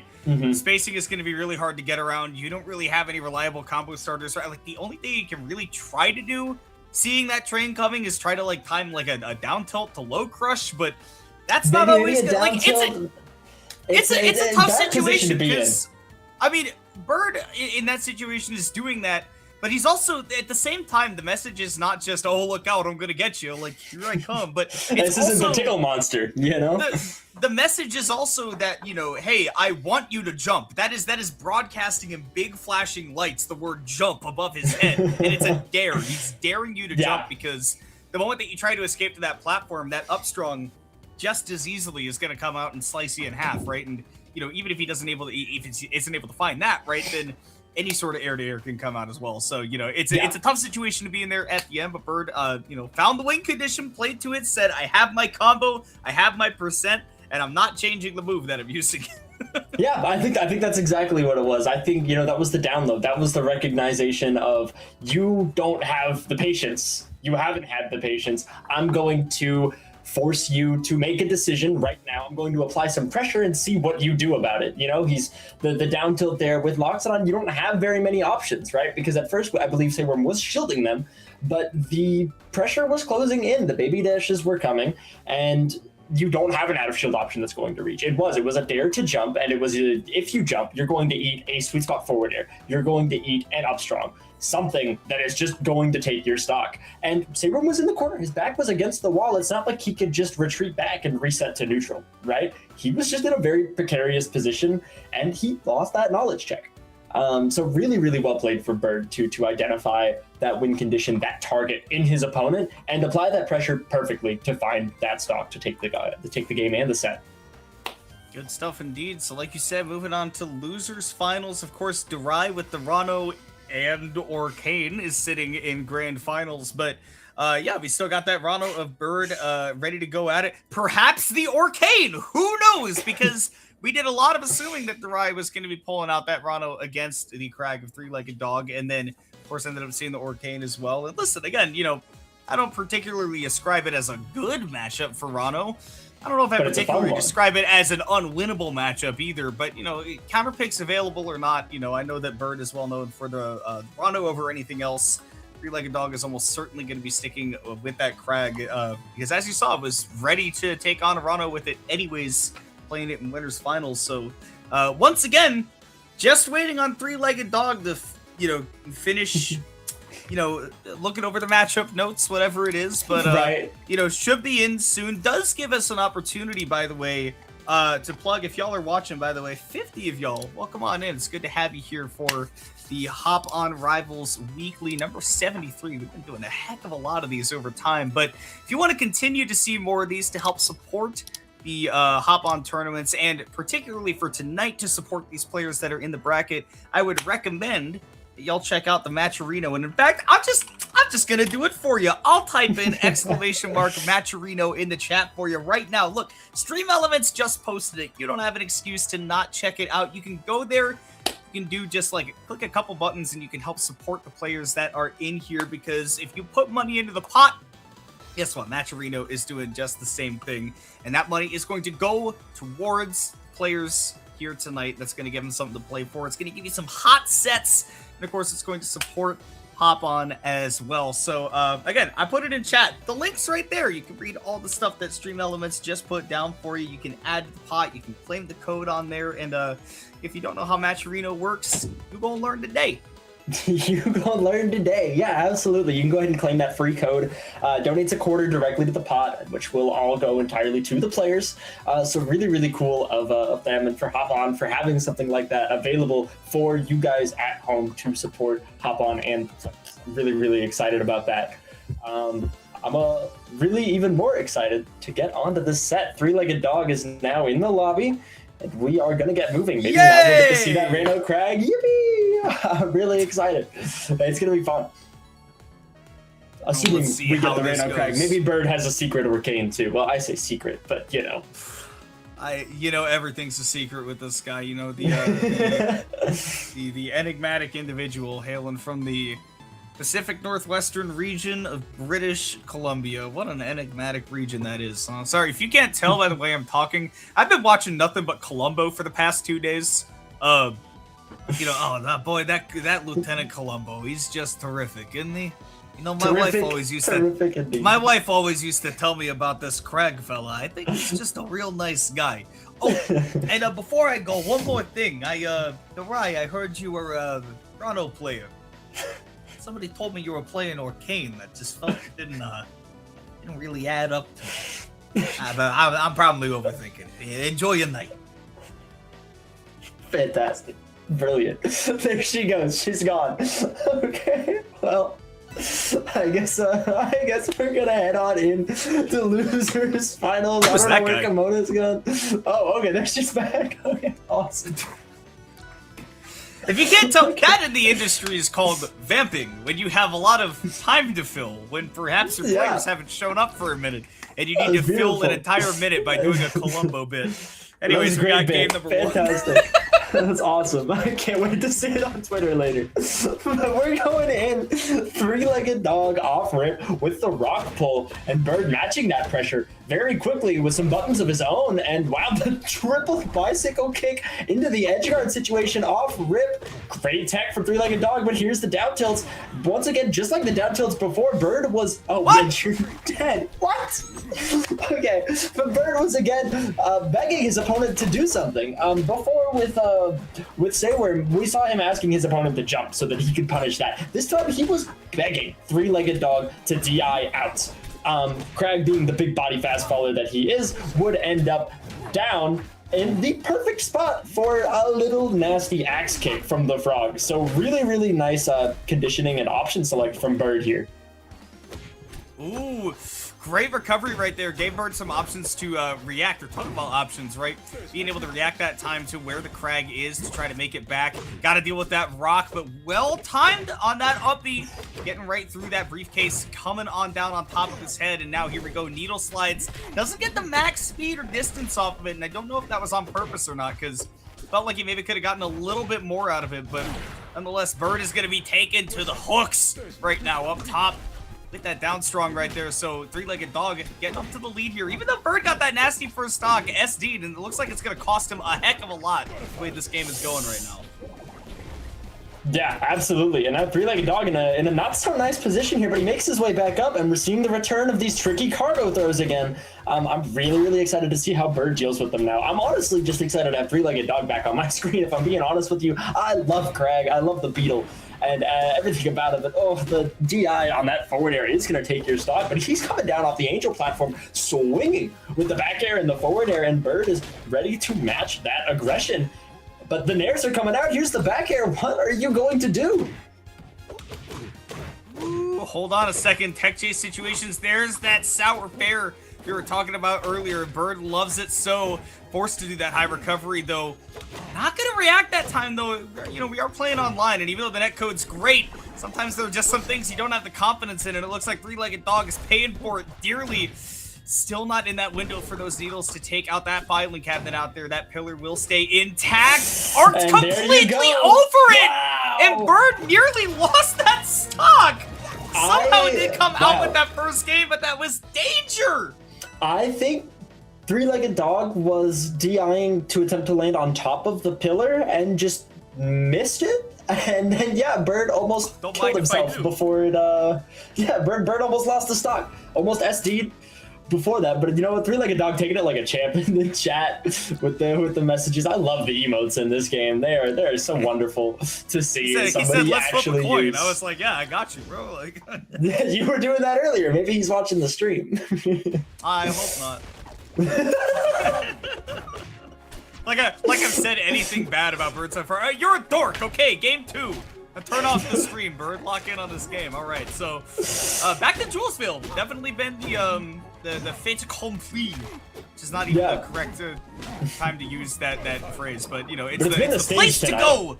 Yeah, we've seen quite a lot of Julesville from everybody, which, you know, it does make sense. I don't think there's anybody in this game that particularly dislikes Julesville, at least character-wise. You might have some personal player biases, but wow, great back air into the forward air conversion from Three-Legged Dog to take that first stock very early on, only 30 seconds into the game, and suddenly things are looking pretty good for the Dog against the Bird right now. Only 38% on his first stock. A lot of ways where he can widen this lead. Good, getting caught on that movement a little bit. There has been a bit of a tempo to Bird's movement, at least on the ground, that I think Three-Legged Dog has been getting locked into, right? Has called out a little bit of it. Single hit, up air, drag down. It's always so stylish. Bird had it ready. Eats 2 backers off stage somehow. Okay, definitely looks like Three-Legged Dog is getting more and more locked in as this set is going on, because these combos are starting to connect. Yeah, absolutely. And I really like some of the patience we were seeing there from Bird with those edge guards there. He hit the needles, and a lot of Ranos would just go straight for the forward air or the neutral air there. But he allowed himself to sink down a little deeper and find the punish with a different option. Now, of course, Three-Legged Dog makes it back onto stage here and is still widening that lead right now. But it is very interesting to see somebody who started the set off so confidently, who started this whole, you know, top 8 block off confidently, start to play a little more patient, a little more careful. You know, Three-Legged Dog is bringing out the beast in him, but you can't do that. You can't pull rock on pillar. Okay, we're gonna hang out a little bit.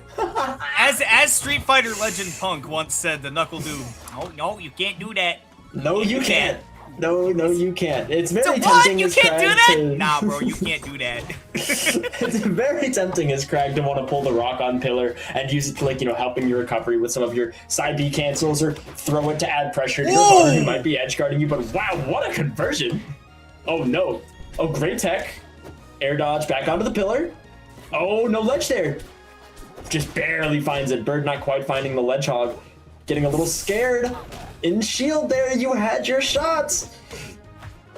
You saw Bird get out twice now. That nair out of shield is so risky. It is one of Rondo's fastest options, but if you do miss that, I mean, you're in. That has a lot of, you know, overall frames, right? That after that move connects, right?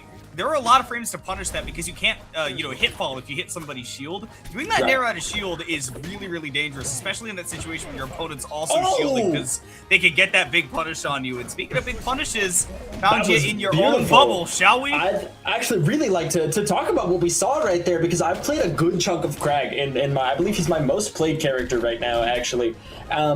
Down throw is not going to confirm into forward air on DI out on Reno there at that high percentage, right? So that was Three-Legged Dog taking advantage of the fact that the bubble was there and how long it works and how the momentum converts in there. So really, really good, like, game knowledge and matchup knowledge from him on that, because if that bubble was not there, that down throw was not going to confirm into anything. So I really love to see that, and I love to see these forward airs coming from Bird as well. Suddenly a game that seems so confidently in Three-Legged Dog's favor is now not looking as great for him. And definitely still only a hit or two away from being able to do it, but does have to contend with this recovery. Bird, of course, deleting that pillar from existence at any time that he so chooses. And Thanos snap it away, but at 133%. Same could be said for this stock from Three-Legged Dog. Hold on a second. That poor runner recovery, that could be taken advantage of as well. How are we making it back? We gotta go way high. No, we went low, and Three-Legged Dog was ready to call it out. There was only one option. Bird did not take it, so your resignation letter has, in fact, been signed by this businessman, Crag, with Three-Legged Dog getting on the board.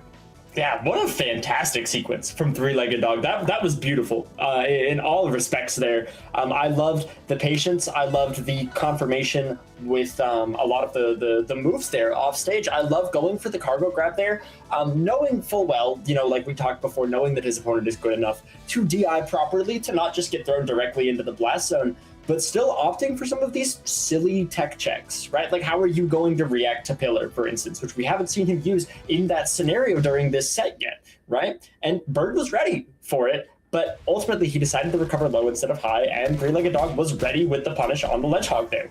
That patience really working in his favor. Made you pay for it, indeed. We will see. This game number 3 goes to Godai Delta. Again, stage that we certainly see a heck of a lot of, but Bird wants his movement playground. He wants to get zipping in and out of that threat zone as much as he possibly can. And so far right now, there is no escape from this Crag, taking a lot of initial damage right here. So really needs to take as much of this edge guard to the brink as possible. Let's get quite a bit of damage built up, but unfortunately not able to close it out to that stock. It's definitely looking real back and forth here in this game number 3, which bodes for a long set. Yeah, a long set indeed. Really, really exciting stuff. Great plat drop fair call out from Three-Legged Dog to take that first step. That first stock, excuse me. He's looking really, really good right now. We're starting to, mash a little bit here on the ledge, just throwing out some options. I'm a little curious as to what's going on through his head there. But going for the down B, and Bird is going to find the parry, and now all of a sudden that lead is no longer existent. Great call out from Bird there with the back air. I'm interested that back air blast zone at that point too. That must not have been the best DI from Three-Legged Dog, because I'm pretty sure that was down and out DI there. Sweet spot back air is strong, but it's not. Yeah, that definitely was not the best DI. But regardless of that, right? Obviously, still keeping this game even. I like that nair right there to set up off stage as well. A lot of ways to get greedy to go for longer combos, but sometimes just putting your opponent in a bad situation instead of a comboed situation is better. Up strong, not gonna do it. That fastfall or gravity keeping Crag alive for much longer than you might think. But not from forward air. Great conversion. Of all of the things that I've seen Bird pull out so far tonight, wow, Three-Legged Dog is just throwing stuff out there here. Of all the things I've seen Bird throw out, I love his mastery of down tilt. We've seen him use it in like every scenario. We've seen it at ledge, on platforms during tech chases. We've seen it on platforms during neutral and advantage state. At the ledge, even like just as a form of pressure, like we saw in the Sayworm set. Great jab reset from Three-Legged Dog to force his opponent to get up from their knockdown state and find that down strong. But all of these down tilts that we're seeing from Bird are brilliant. And that's one of the things that I'm seeing from him so far that I have not seen from a whole lot of other players. Just very masterfully done. Okay, we're coming all the way back to the stage and actually in a great position right here. The Three-Legged Dog. Again, that percentage advantage definitely for Bird right now, but we all know what that Meme Man Crag can do. Unfortunately, for Three-Legged Dog, it's not going to be in this moment in time. We already saw that down throw get DI poorly the first time, and the second time just the same. Getting that sweet spot down strong to close out that game number 3. So Bird maintaining that counter pick advantage for the rest of the set. Yeah, absolutely. And I think that the Three-Legged Dog is putting up a really good fight here. Ultimately, it's clear that he does want that run back against Durai, right? But it is a tall order. It really feels like, again, like in the Sayworm set we saw before, Bird is starting to get okay, we're having a down tilt off. Is really starting to get a good download of his opponent. And so far, that's been a death sentence. That has been an execution. That has been you're dead to rights. So I'm really interested to see how Three-Legged Dog mixes up his gameplay to bring that back, because it's a scary position to be in. Even scarier to be this deep off stage against Toronto that is refreshing that invincibility. Nice snipe of the ledge right there, though. Did find, right, you might be invincible, but that doesn't mean that you get dibs on ledge, though. And it's exactly what Three-Legged Dog was able to take advantage of right there. Great timing. Just rolling right off the top of that platform to get set back up. Like you were talking about, though, we saw the greed with getting that rock earlier. It's not something that you're always allowed to do, especially against Toronto, and especially on Merchant Port, where Crag does love this stage because the blast zones are so close, off the top, off the sides, off the bottom. The stage itself is big, but once you get to those ledges, the blast zones are very close. Crag usually loves that, but in that specific scenario, definitely came back to bite him. Yeah, it absolutely did. I mean, we saw our lovely commentators, Theta Juice and Delta Rex, before us talking about this stage for Rano.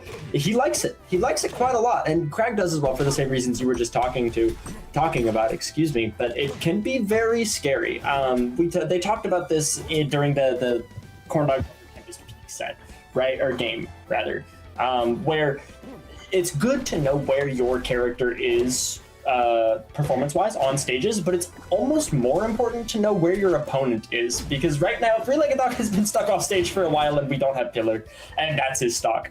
But it's really important to know what your opponent character's good stages are, because you might end up counterpicking to a stage that you think you like and is better for you, only to realize why your opponent might like it more. And I think that's a little bit of what we're seeing here. These confirms from Bird have been brutal, and these platforms, I'm seeing Bird get a much better usage out of them than his opponent, and I'm starting to think that this stage pick might be what is going to seal Three-Legged Dog's fate. But of course, there's still time. There's absolutely still time for him to bring this back. It's starting to look like it is running out completely, because Bird has put on a show so far in this game number 4, and with those recovery resources dwindling, in fact, getting the bubble too, we're getting a little custom with it. So too, though, to get that first stock there for Three-Legged Dog, but again, mountain to climb for sure. If there's any character that can do it, it's Crag, but not in this instance. Bird gonna seal it out. Just a quick, simple, easy pour there to get us into grand finals. No messing around, because there is, of course, 1 or perhaps even 2 more sets to play. Great third place finish from Three-Legged Dog. You know, the numbers are matching the username for sure, but instead we're going to be seeing 2 Rano experts, whether or not they are on Rano, throwing down in grand finals coming up, as Bird has got that ticket to take down Durai potentially for Hop On Rivals number 73's Grands. Oh, I'm excited. I'm excited for Grands. I'm excited for a little Rano off, if that is what we get. Maybe Durai is still feeling a little silly. But that was a really fun set, and I think a great chance to really look at Bird's gameplay and who he is as a competitor and what options he likes to use and how he uses Rano to dismantle his opponent, because there wasn't really anything flashy going on, right? There wasn't anything super technical. It looked more like a very close and almost intimate dismantling of his opponent in all stages of the game. And the neutral, the advantage, the disadvantage, the edge guarding, all of it just looked like Bird knew what was going to happen before it happened and was ready for it. And I'm really excited to see how that stands up to arguably the best Rano in the world right now in Durai. We will see how that goes. Gotta wait for those players to get in. Perhaps they are taking a break. Perhaps it is hard to locate them. Either way, you know, we'll see how long it takes. I mean, listen, y'all, I'm gonna be honest. I love me some Rano. You might think that 2 Ranos might be paradise for me, but we can all be honest. We can all be on the same page. 2 Ranos means that this match might take a while. It's just, you know, it is what it is. It might take a while. Now, granted, these 2 are monsters when it comes to that confirmed game. You are going to see some long combos, but when it's 2 Ranos on screen, and I'm holding up 3 fingers, but it is in fact 2 Ranos on screen, potentially only 1. I'm not going to put down that other finger. Potentially only 1. That, I mean, it's... This character can make games last a while. You know, I'm not going to lie. You know, I don't think either of these players we've seen be typically or particularly known for dragging out games, But ultimately, it is Rano, right? And what does he want? He wants to whip punish you. He wants to abuse his incredible movement speed on the ground, his incredibly fast moves with good spacing to punish you for making a mistake, which means that he has to wait for the mistake to happen. Now, if his opponent is also waiting for a mistake to happen, there might not be that much going on. But, of course, that may not be what we see. We might see something more in the vein of a lot of pressure coming out from both of them. Instead of just looking for outright mistakes, maybe they're trying to push each other into the corner and capitalize off of a positioning, something like that, right? There are still a lot of ways this could go, and I'm very excited to see what that might be.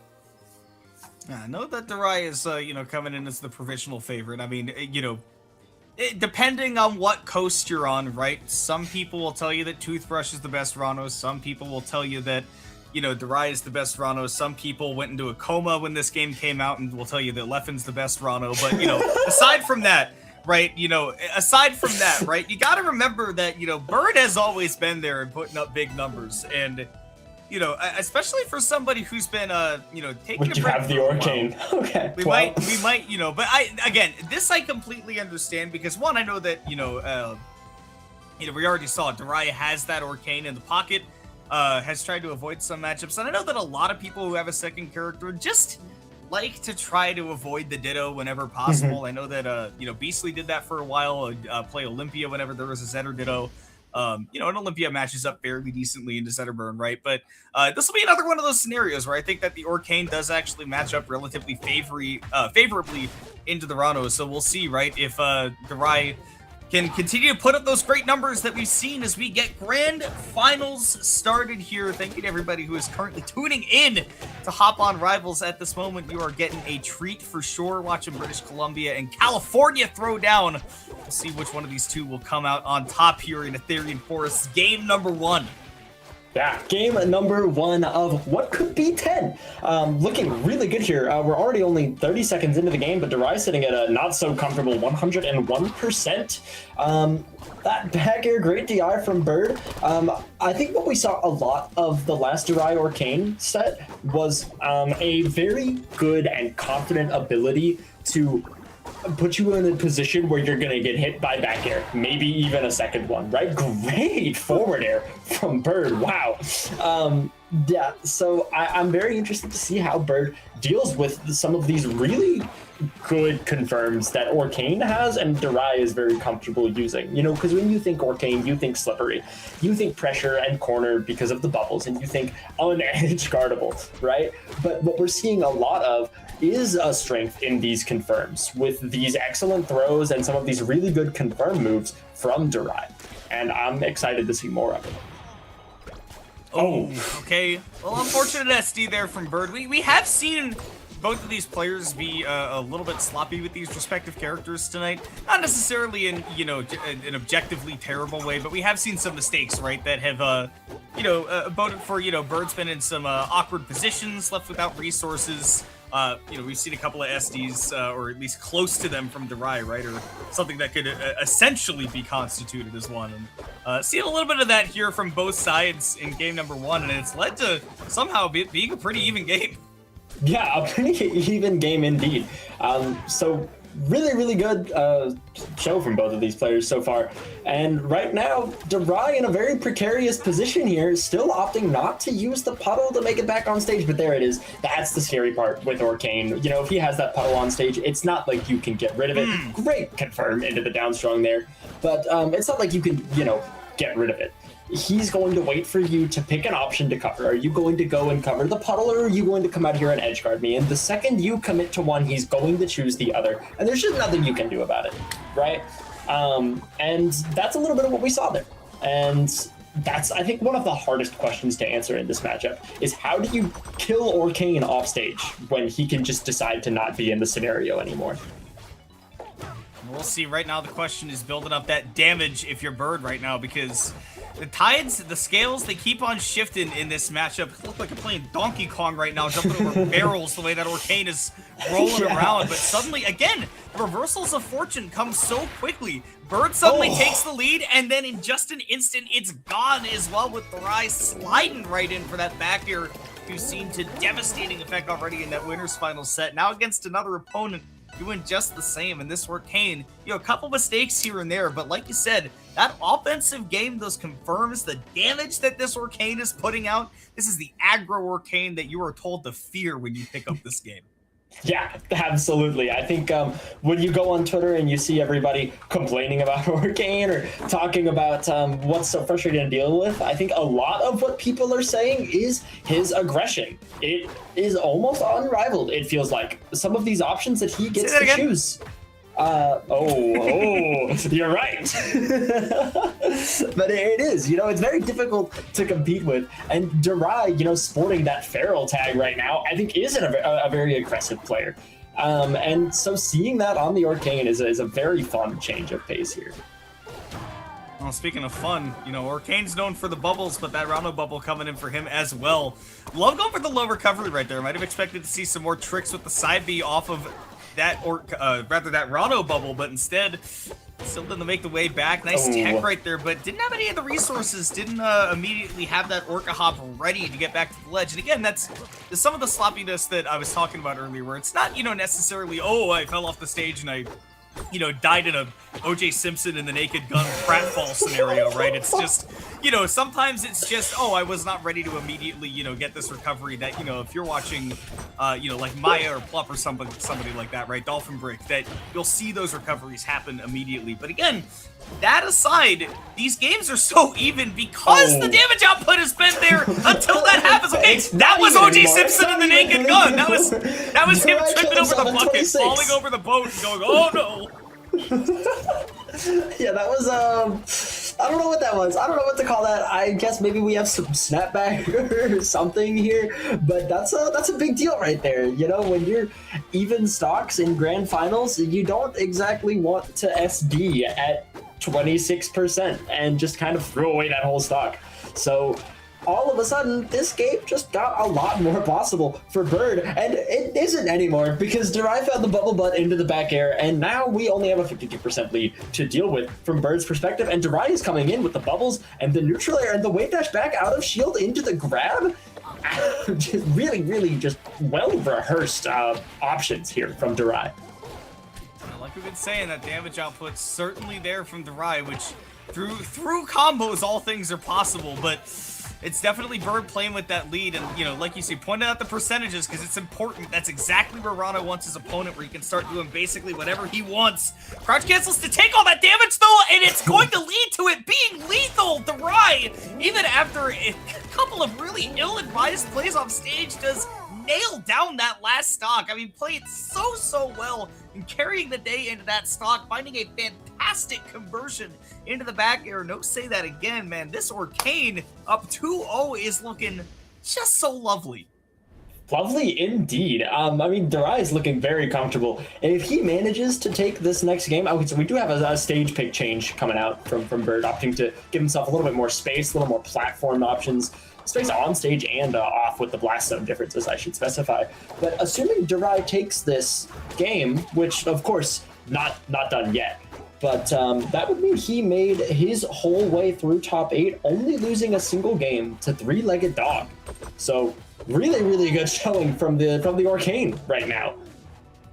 It's definitely looking good, but it doesn't mean that the tournament is over yet. We pointed it out earlier. Not. In fact, I believe it was you that said it, that it's the adaptation from Bird that really does it. I mean, very observant player, somebody that, has also, been quite a good commentator himself at times before TO as well, right? So, definitely somebody that pays attention a lot when he plays and definitely loves to show that off with that gameplay. I love that get up through the puddle right there, and it's given once again a setup into that backer. Man, it's so consistent with that move. Incredibly consistent. And Riven, if you're watching, I told you that move is consistent. Stop rage baiting. Yeah, incredibly consistent. It feels like almost all of the stocks that Durai has taken so far during this set have been with a back air in that exact scenario.